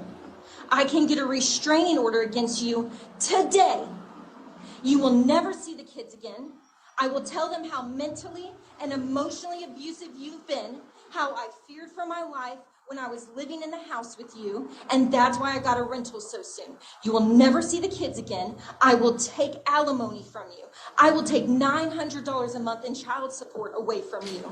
I will also take your retirement account in order to support myself. So if you want to run this shit, run it. If you want to start a war, start it. Because I swear to fucking God, Vince, I have been very patient with you. I have been very kind with you. But if you are going to leverage the business that I fucking built and that I know how to run, and you know two shits about running it, do it, Vince. I'm giving you an hour to redeposit that money. And if you do not fucking Once again, I recommend not getting married. deposit that money, I'm calling into the cops. I'm putting a restraining order on you, and I'm calling Donna and telling her to redraft the MDA where I get 100% custody of the kids. And I swear to you, Vince, if there is a restraining order on file against you where I have felt unsafe for my life and threatened by you, which I do, you will never see the fucking kids again. You can move to Texas all you want at that point because you will never get them again. Do you understand me? I will move heaven and earth to take you down in this divorce if this is the shit you decide to play. You have 1 hour to deposit that money, or I swear to fucking God, Vince, I'm calling the cops and telling them how. The scary part is this crap usually works. She's just so bad at it. She's so crazy that it fell apart in this circumstance. But 9 times out of 10, this is the playbook and it works. How unsafe I feel around you, and how mentally and emotionally abusive you've been, and how you pushed me up against the wall in the bathroom my last day in that house, and I had to tell you to get off me 3 times. Do you want to be arrested in front of your kids, Vince? Because that I can make that happen. Watch me. And who was that on that recording? That was Leah, my wife. Okay. And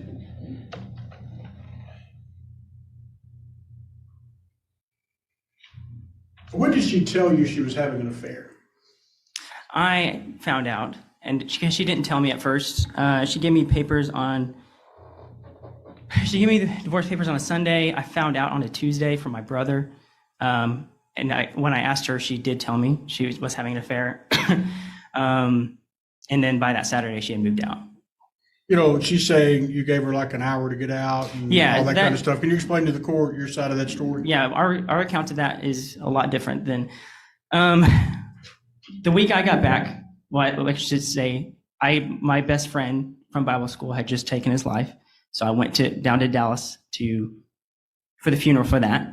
The week I got back, I noticed that Leah was kind of cold to me, and we were getting into small tiffs, but she wasn't talking to me. That Friday. Oh my God, I feel for this guy. This guy's guilty of being a wuss and not having stones, and that's not attractive to women, but that's not mean. It's not bad. It's not mean-spirited. It's somebody who doesn't know better. I just feel bad for him. He honestly thinks that if you do this the biblical way, it'll all work out. It never once has in that circumstance. But that's where his heart is. It's hard, and then he loses a friend. I mean, he's making terrible moves through this, but his heart's in the right place. She had told me she wasn't in love with me anymore, and I was completely blindsided. Leah's always had a very high, strong value for marriage and family, and I also didn't know she was having an affair. But I said, well. I was like, well, I want to fight for our marriage. We have a lot to fight for. Do you want to fight for our marriage? And she said, I don't know. You have nothing to fight for. Absolutely nothing. It's plain as day to anybody outside of you. And I feel bad for you because you wanted it to work and you're worried about your kids. You're legitimately worried about your kids. At the time, I had a lot of trust in my mother-in-law. So I said, I think it's best then for you to go to your mom's house until you figure out if you want to fight for our marriage. If you will go there, she will ask you, is he abusing you? Is he cheating on you? And the answers are no. And she'll tell you to come back and we will work this out. And I said, I'm going to go get dinner. I think it'd be best for you to go to your mom's house when I get back. I did not want her to leave permanently. I wanted to,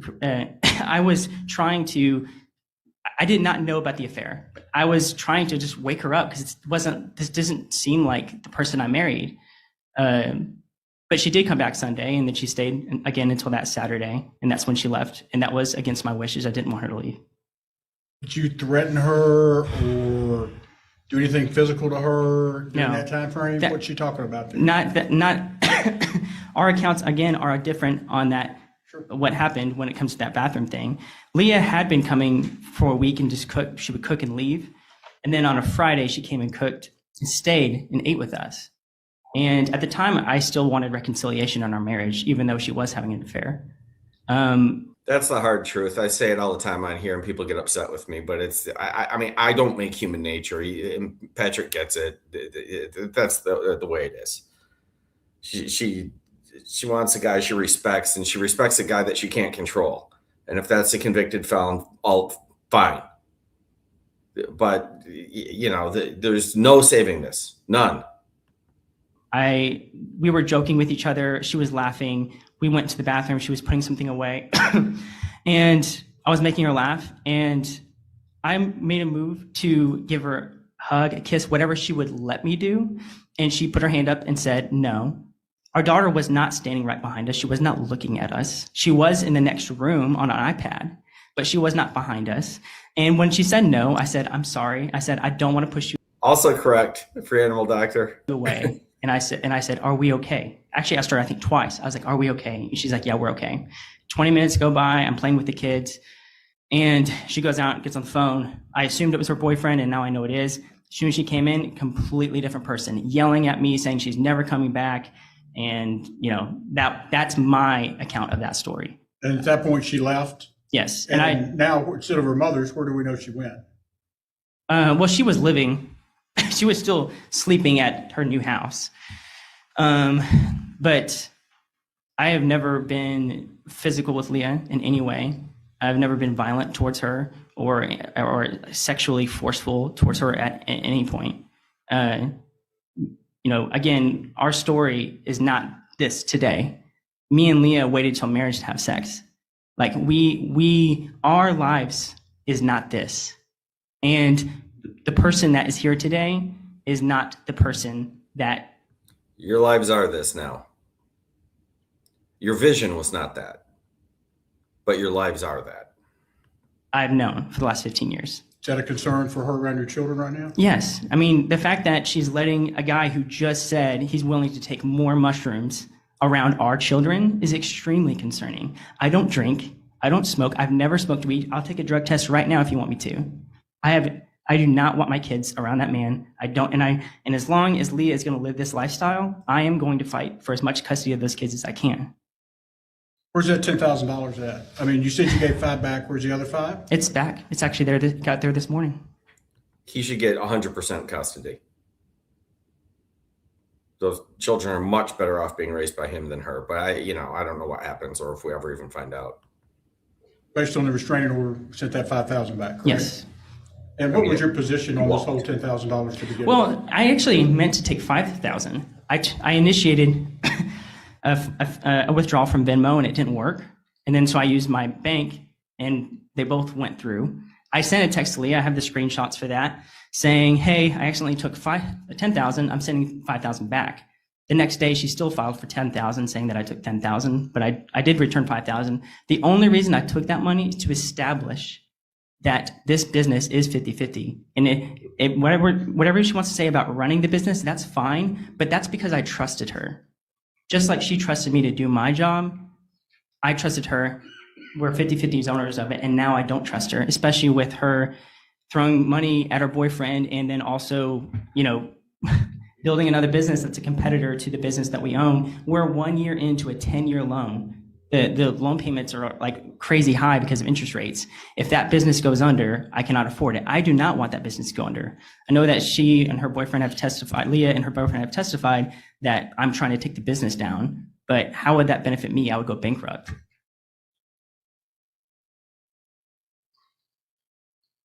What are your concerns with Mr. Wild and Walden at the business? Well, he's already run off 3 employees. So that's a concern right there. 3 employees? Yeah. Okay. And then on top of that, it's just not professional. Leah is completely blinded by this man.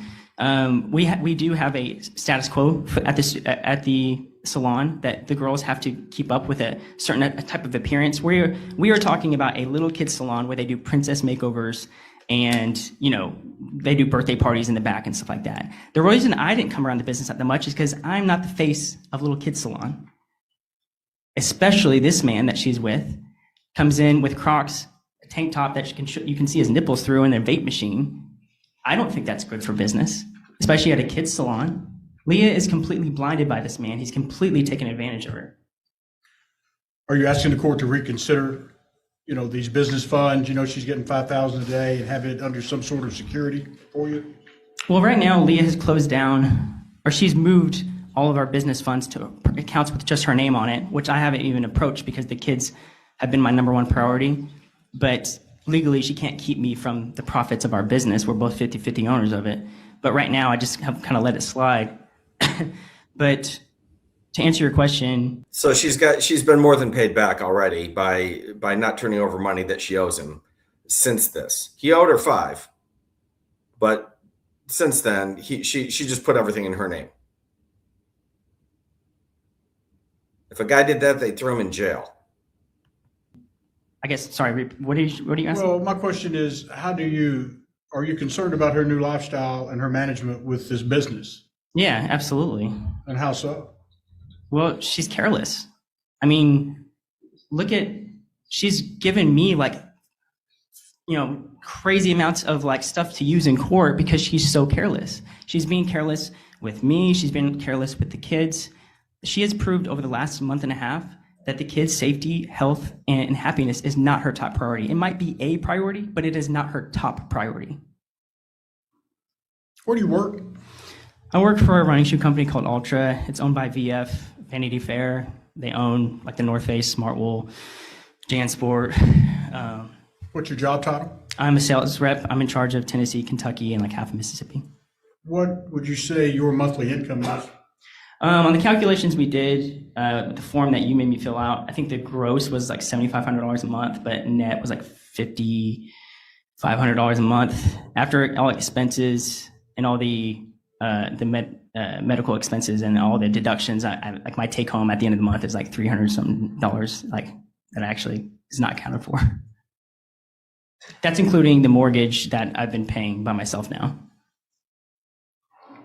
Are you capable of caring for the children if the judge allows you to be the primary parent? You're asking for that.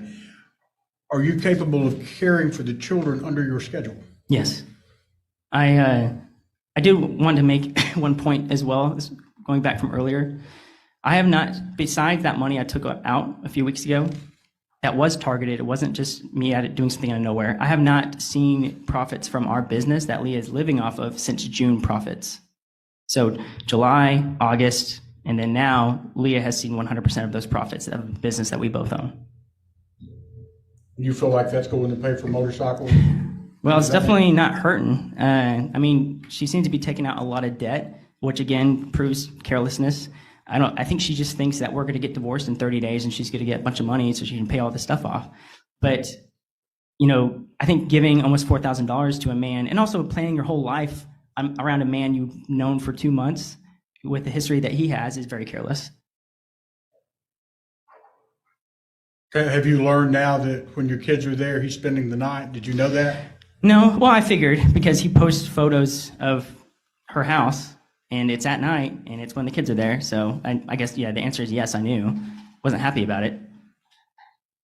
What concerns does that cause you? Well, if it tells you anything, me and Leah, up until, I'm still this way, but we have not been sleepover parents. We don't let our kids go to other kid's house. We are very, very, very protective of our children. Earlier, even this year, we as you do when when you're talking to your spouse, Leah would say things like, if something ever happened to you, I don't think I would get remarried while the kids are in the house because I wouldn't trust any other man around our kids. And now she's choosing this man to potentially trust around our kids. And again, that just, to me, it shows a complete change in, moral character. The only things I know about him is what I've learned today. He has a history of, not a great history.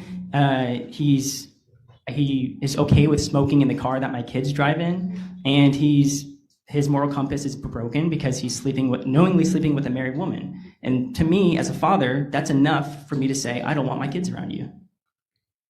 So today you're asking the court to allow you to be the primary parent, Yes. to be in control of the children, right? Yes. And to let her have a reasonable visitation, Yeah. something around every other weekend or something of that nature. Yes. And quite frankly, that's about all she's been doing, correct, according to your testimony? Well, it's off and on. It's not consistent. The weekends Saturdays specifically have been the day where she usually passes them off to me. And when she does pass them off to you, does she tell you what she's doing? Well, I asked her, she was supposed to go somewhere tomorrow, and she asked if I could take the kids. And that's the first time I asked, because every time I try to delve into her life at all, she just gets mad at me, or she sends me a threatening text or something. But the first time I did ask was about tomorrow, and I was like, well, where are you going tomorrow? And she's like, that's none of your business. And so I'm like, okay, I'll take the kids. Like, Are you asking to have no contact with Mr. Wilden? absolutely. Wilden? You asking for mom to take a drug test? Yes. You think there's more to it than just what Well, she's testified to? I don't know. Leah's always, up until recently, always been very truthful, but I know that she's lied a lot about stuff. She wasn't even honest, with our lawyer about the affair until pretty far in. And when she did admit to it, it was like, oh, I slept with this guy once, and it was after we were separated, and that's not true at all. So if she's admitting to taking, mushrooms once, how do I know that's the truth? So you're asking for mom not to be able to drink alcohol or use illegal narcotics while on her visitations? I think that's a pretty simple thing to do around kids, is not to drink alcohol. Unless you're an alcoholic, you cannot drink alcohol when you're with the kids.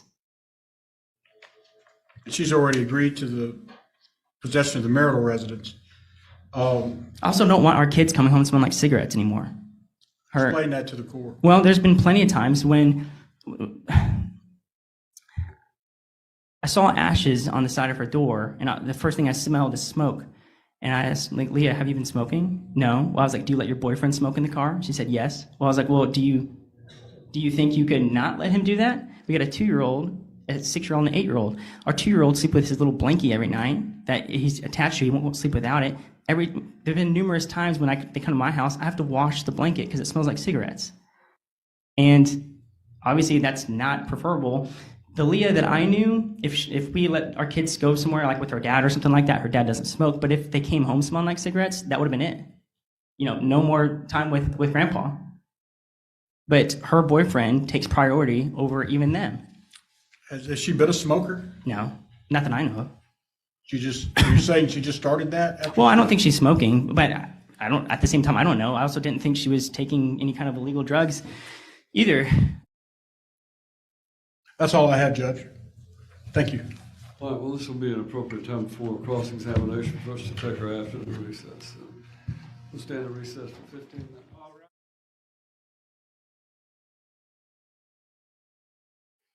Now, have you yourself communicated to employees of Giggles and Glams telling them the situation that's going on? After they left. So I had some reach out to me after they had left to let me know what was going on. But I had no communication as far as enticing or trying to tell anyone what was going on before they left. You also stated earlier that, you felt threatened by the post made by Christopher Draper that you saw on the screen over there.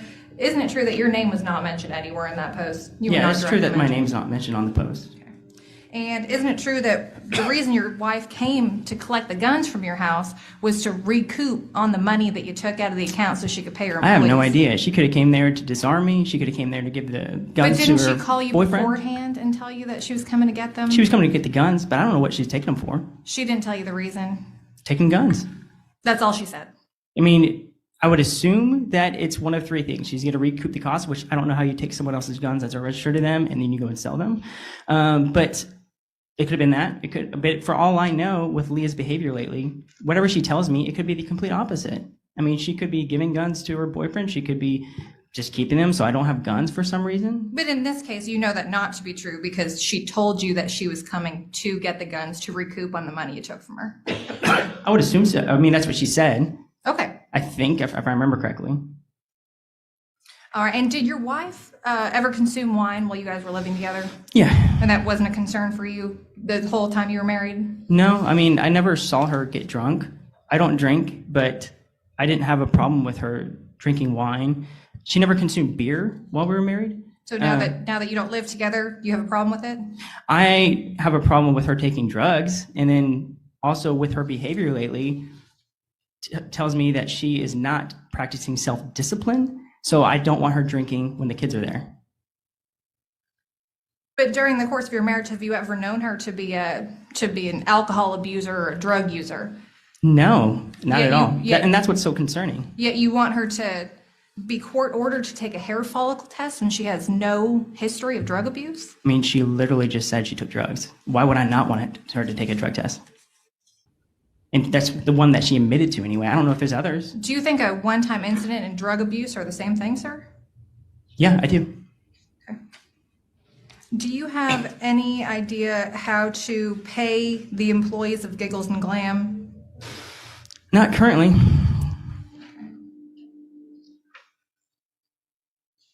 And so is it normal for you to make such a large withdrawal from the business account? We don't think we've ever taken 10,000. Again, the goal was to take 5,000. We've definitely taken 5,000 from the business. We've taken up to, I think, 7,000 or 8,000 a month from the business. Like I said, it's not normal for me not to take money from the business for months at a time. Every month, I withdrew money from our business. And like Leah said, she would let me know the profits. I withdrew the money, and we shared all of our bank accounts, so we would put them in bank accounts. But from June profits until now, I hadn't taken anything. Okay, and so what did you do with the 10,000? You just were leaving it in your 5,000, I account? put it back immediately. And 5,000, I was holding. And did your wife voice to you that she wouldn't be able to pay both of your employees if you don't put it back? Yeah, and I actually voiced to her, let me know, give me something besides these credit card statements that I see of you just using, our business as your personal piggy bank. Give me something so that way I can help. Because this is a 50-50 business. Even if she has been operating it, it's still a 50-50 business. Didn't she in fact tell you that she'd be happy to provide you with an accounting? And she never did. She just filed. All right, Judge, I have nothing further. What? Thank you, sir. You may stand down. Holly, you may call your next witness. That's approved, Judge. He was pretty good there, Rebuttal actually. proof to offer? No, Your Honor. I'll hear you an argument. Your Honor, this case is a case of, Come to the podium, please. It'll make it a little easier for me to hear you. This case is just a divorce case of bruised egos. It has nothing to do with my parent being a bad mother or a neglectful mother. In fact, she's raised these kids for 8 years, almost by herself. As far as Giggles and Clams goes, we've heard proof today that she made an erroneous. Her fitness as a parent is material, and she's a bad mother. And that's been established, and it's appropriate it was. Expenditure from the business account, the amount of $100, Your Honor. That is just not enough from counsel's perspective to take ownership of a business or the responsibilities of a business away from somebody when she has stated that she'll gladly put those funds back in. Mr. Valdez deliberately took $10,000 out of the account, requiring my client to go get a loan from a family member just to pay her employees. And so it's clear that Mr. Valdez does not know what he's doing as far as this business goes. And so that's why we're asking for the restraining order to be kept in place. She will happily account for all business expenditures and show proof. But she's been running it by herself since August of 2022. And to change things now might be catastrophic for the business. As far as a parenting plan goes, like I've said, 50-50 is more than reasonable. We want to maximize the children's time with both parents and not alienate them from either parent. My client will not do certain things that she's testified to any longer, and she'll make sure of that. But as far as the wine on a Monday night, she's not the only client that I have that does that still has full custody of their kids. You have other clients that drink wine? I do. But, Your Honor, we believe 50-50 to be more than fair. We're not trying to alienate Mr. Valdez from his kids.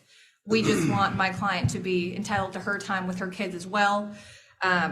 If Mr. Draper was put in a lineup, these kids wouldn't even be able to tell Your Honor who he is. So I don't think that Mr. Draper is the reason this court needs to hang its hat on not giving my client her fair share of custody. That's all. Interesting, because he's been in lineups before. Well, I have a little different view from the testimony that I heard, Judge. What Ms. Valdez testified to was it was a fairly religious husband, wife, children, and, nice house, white picket fence type relationship. Mrs. Valdez has then taken that, and in a simple divorce action, you have issues with your spouse, you move out, you go get a motel room, maybe you get an apartment, you work toward your best interest of the children, and you do it that way. Mrs. Valdez moved out, as you heard testimony, left, went immediately and used marital funds to spend the night with her boyfriend and consummated that relationship on that night. Rather proud of it. Then, over her somewhat testimony of being scared to death of Mr. Valdez and not knowing how to handle that, goes back, stays with him for a week, and then enrolls the kids, in a school. Again, all preparing for this divorce. Mr. Valdez is trying to save his marriage at this point and trying to do anything possible for his wife and his children. Then Mrs. Valdez, admits today what's been going on is they drink 5-6 nights out of the week, 2 or 3 drinks a night. She's got a convicted felon, someone who's had a serious addiction problem, having those kind of drinks while her children are spending the night. She's testified that and it goes directly to her credibility, using mushrooms, a psychedelic drug, experimenting with that with Mr. Walden, while he bought it and brought it into the home. She goes out and spends close to $4,000 for him to have a motorcycle. She goes out and spends $3,500 for a photo shoot. Still don't know what the purpose of that really was. And this is a photo shoot that was on the internet for everyone to see. Mr. Valdez has some valid concerns about her parenting abilities when he says other people can see this. Other people can tell other children, this is your mother. This court's well aware that, and you've heard enough cases where kids understand all of that, and all of a sudden it's a problem for that child. She's going through some sort of crisis that doesn't involve her children because she's left these children. Uncontroverted testimony of Mr. Valdez, he said 26 of 33 days with him. That's what's going on. You've heard him testify, it's been a 50-50 split for the most part anyway. And his entire life is spent with his marriage and his children. That's just not the case with Mrs. Valdez right now. That's a drastic turn. That's a 90 degree, 180 degree change as to how she functions. And I think there's something going on here. Either she's having some serious issues herself, maybe she likes bad boys, I don't know. I mean, she admitted to the mushrooms, but again, we really request a drug test so we can get down to the bottom of what's going on. Mr. Valdez will pay for it. It's like everything else with the motorcycle and the photo shoot and all the other monies that have been going out by Mrs. Valdez. It's still marital money, but I mean, he's willing to pay for it, and he'll take one, no problem at all. Again, I think Mr. Valdez is a rock solid choice for these children. I think Your Honor has seen that today. We're asking for her to have a reasonable visitation. The $10,000, we're asking for an accounting, maybe a monthly accounting of what that's used for. Obviously, she's gotten the 5 back. She's gotten the other 5 back. We followed the order and got it returned. We just like to have some sort of accounting of what's going on. I think he is owed that. It wasn't about keeping the money from her. It's about how you're going to spend it. Thank you, Judge, for your time. Couple of observations, and one is sometimes people who come, especially, and this is based upon my own experience and my own background, as well as my observation of people throughout my career as a lawyer and now as a judge. It is sometimes surprising to one party of a marriage that the other party doesn't want to be married to them anymore and that they've changed. Well, the problem is that people change, and what might have been important to this young lady at one point in her time may not be important to her at any point. It happens with people who are raised in a very religious background. As the old country expression is that they sometimes want to kick the traces. That has to do with a mule pulling a plow.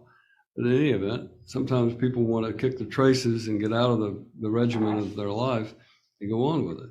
So I don't have any problem with the fact that she wants to deviate from the closely held religious beliefs that Mr. Valdez may think that she's required to have or that would be appropriate for her. I don't have a problem with that. My only concern is about the decision process that is being made, and I'll address that in a moment. In deciding who is going to be the primary residential parent, I'm required to look at the factors that are set forth even on a temporary basis under 36.6.106 of the Tennessee Code. Those factors include the strength, nature, and stability of the child's relationship with each parent, including whether one parent has performed the majority of parenting responsibilities relating to the daily needs of the child. Clearly, the testimony of both of these parties was that Ms. Valdez was during their time they lived together, that she was the primary residential parent for these children, that she was the person who fulfilled most of those things. He was also involved, but she was the primary person who provided for that. Number two, that each parent's caregiver's past and potential for future performance of parenting responsibilities, including the willingness and ability of each of the parents and caregivers to facilitate and encourage a close, continuing parent-child relationship between the child and both of the child's parents, consistent with the best interest of the child. It does not appear to me that under the circumstances that either of them necessarily has failed to provide or fulfill their parenting responsibilities. But I have a real problem with someone who calls up, even when you found out that he had the $10,000 removed, calling up and threatening to make sure he never sees his children again is one of the things that is anathema to this court regarding children. You don't threaten another parent with never being able to see their child again in order to gain an advantage in a lawsuit. It just simply is not appropriate. It's not done. That causes the court to find that factor favors Mr. Valdez simply because when you threaten to keep him from ever being able to see his children again, it does not indicate you're going to facilitate a close relationship between him and the children. The degree to which each parent has been the primary caregiver is defined by the parent who's taken the greater responsibility of performing their parental responsibilities. Clearly, as I've said, she was the primary caregiver during the marriage. When she left the home for that period of time, Mr. Valdez, who had been involved previously as well, but not to the extent she was, he's assumed a greater responsibility for performing those parental responsibilities under the current status that we're in. The love, affection, emotional ties existing between each parent and the child, I think they both love their children, and I don't have any question about that.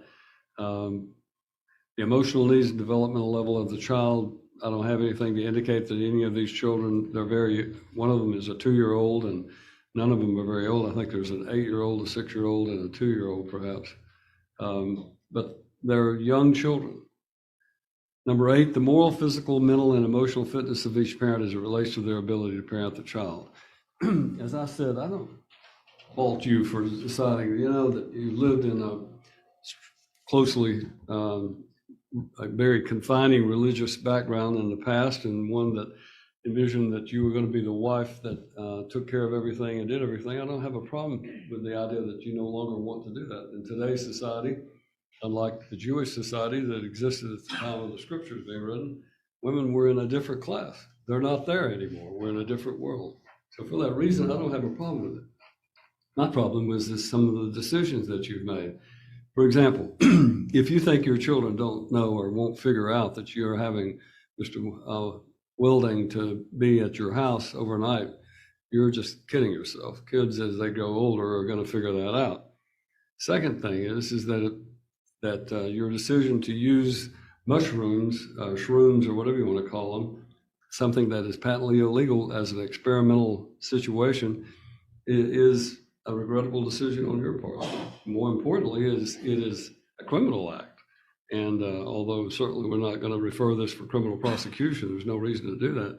It clearly shows that there's some either maturity lacking on your part, or a moral problem that prevents you from being able to recognize how wrong that really is when you're supposed to be parenting 3 young children. And I don't care whether they're legal or not legal in the city of Denver, Colorado, or anywhere else in the world. I think we're looking at the laws of the state of Tennessee. The child's interaction and interrelationship with siblings and other relatives and step-relatives and mentors don't have anything about that.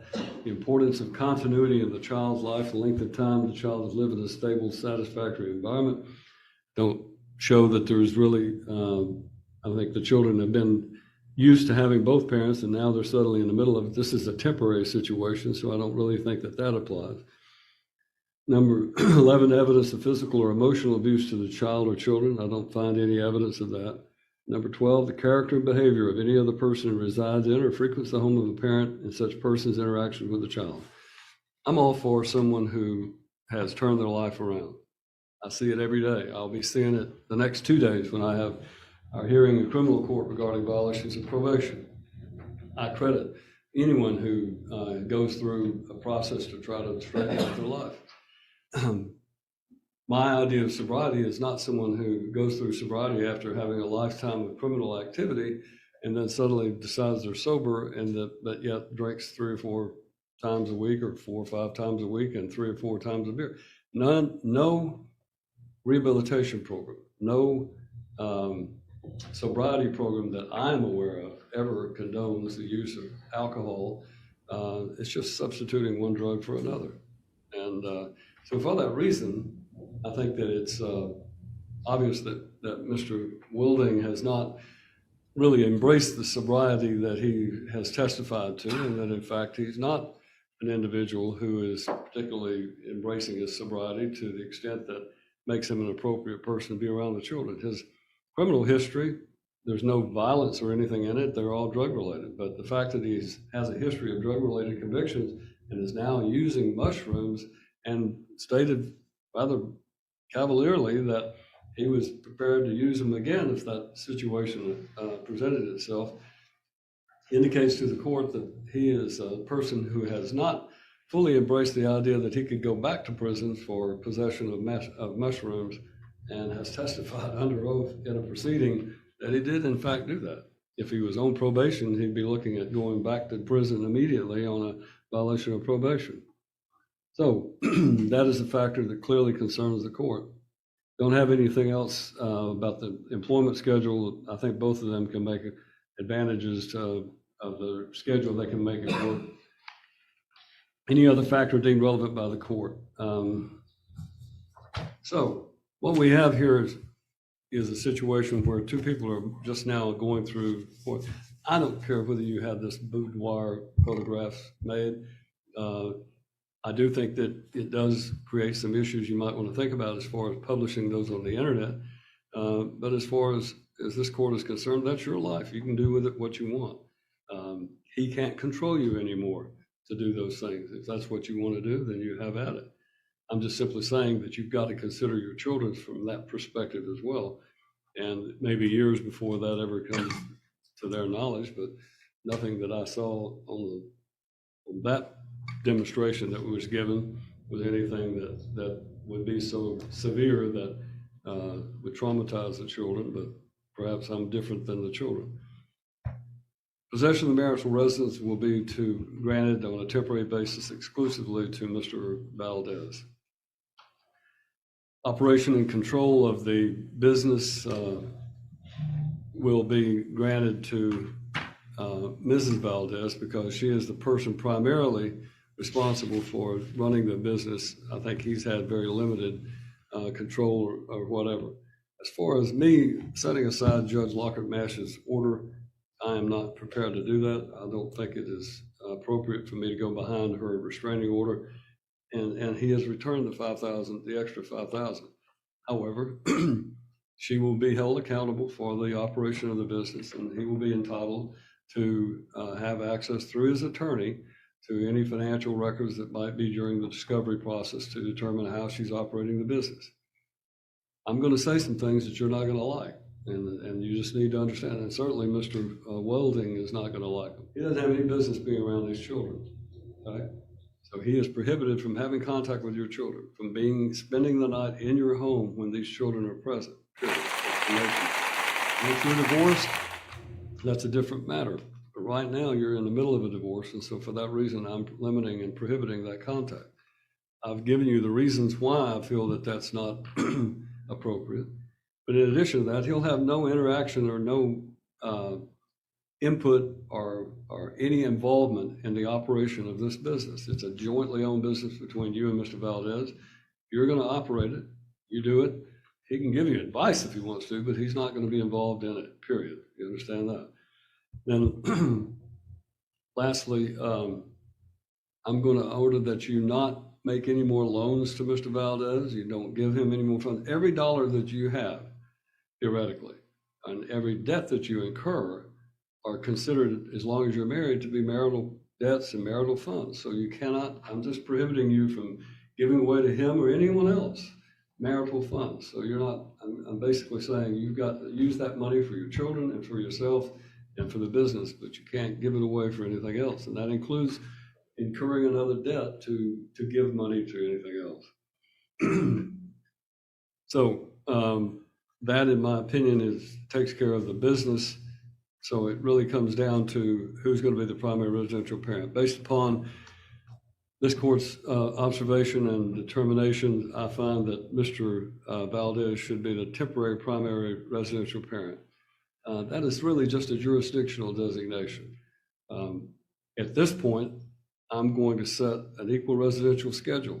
I asked him the question about your parenting, about what kept, what concerns he had about it. And Mr. Welding is the only concern he had. Otherwise, he thought you were a good mother.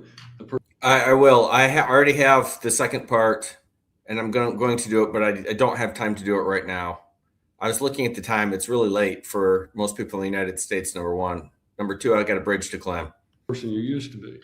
Well, we're going to establish a track record for you. You're going to have the children. We're going to just alternate weeks.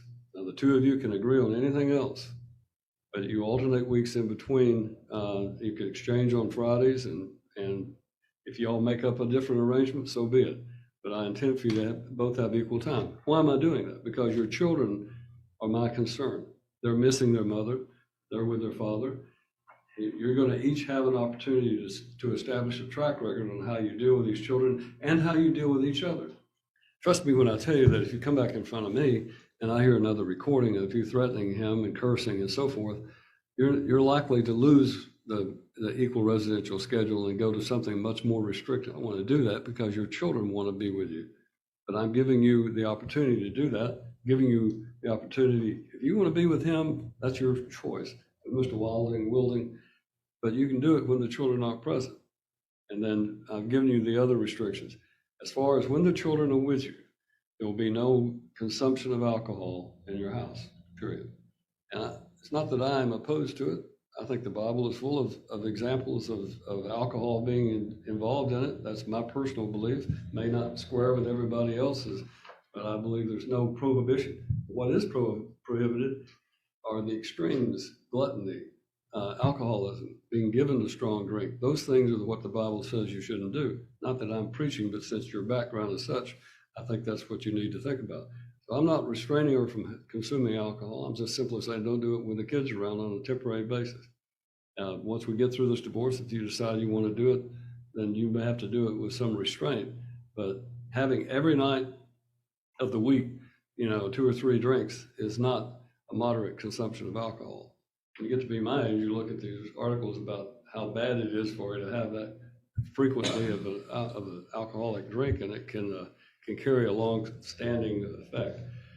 I am not going to order a drug test at this point because she has admitted from the stand that she has used the mushrooms. That was a part of the basis that I gave for it, for my ruling. But obviously, it goes without saying you're prohibited from consuming any sort of illegal narcotics, drugs, herbs, or anything else that might be considered to be illegal. Child support will be calculated between the two of them. Parties will exchange the information regarding their respective incomes and calculate the days at 50-50 right now, and then go from that.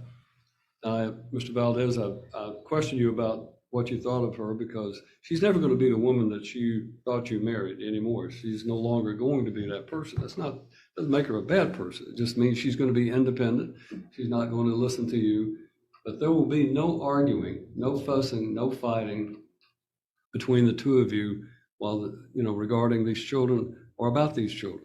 I don't want to see any emails that are hateful and full of anger.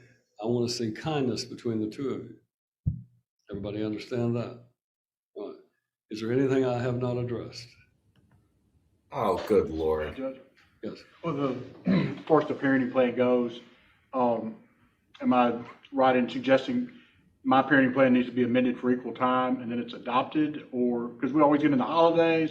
I just think we just need to, I don't care whose parenting plan is used, it doesn't matter. He's the primary residential parent on a temporary basis. There will be an equal residential schedule alternating weeks unless the parties otherwise agree. And they obviously have been agreeing to sometimes swapping out.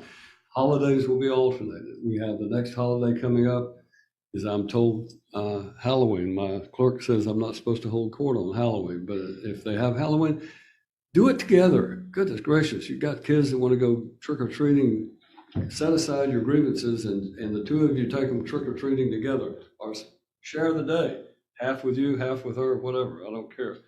Thanksgiving will be the next one. We'll divide it. The children have been primarily with him. She'll have Thanksgiving Day and Friday, he'll have Saturday and Sunday. Christmas, it'll just be reversed. He'll have Christmas Eve and Christmas Day until 2 o'clock, and she'll have 2 o'clock Christmas Day until December the 26th at 6 p.m.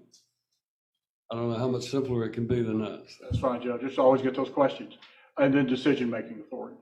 Decision-making will be, there'll be joint decision-making, but parties cannot agree. And I want to encouraging your discussion and your ability to communicate with each other.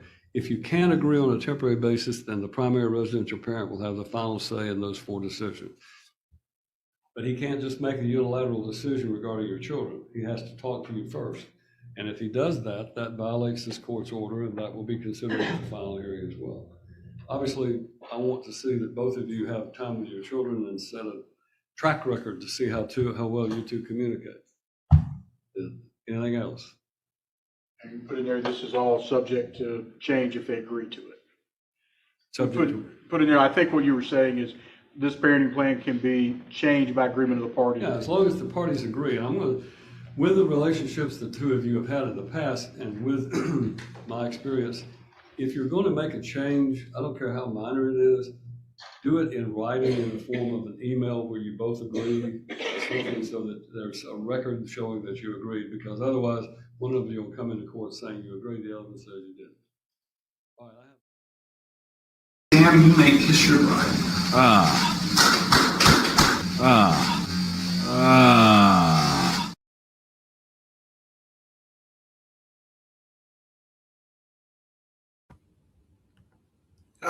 There you have it. There you have it. That's all Evan's fault. I'm gonna take you out with the song that Evan did because it's just that good. We're gonna try it again.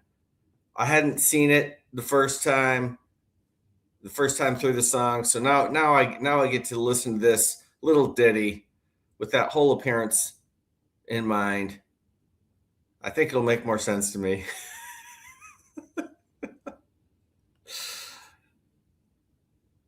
Let's do this thing, shall we?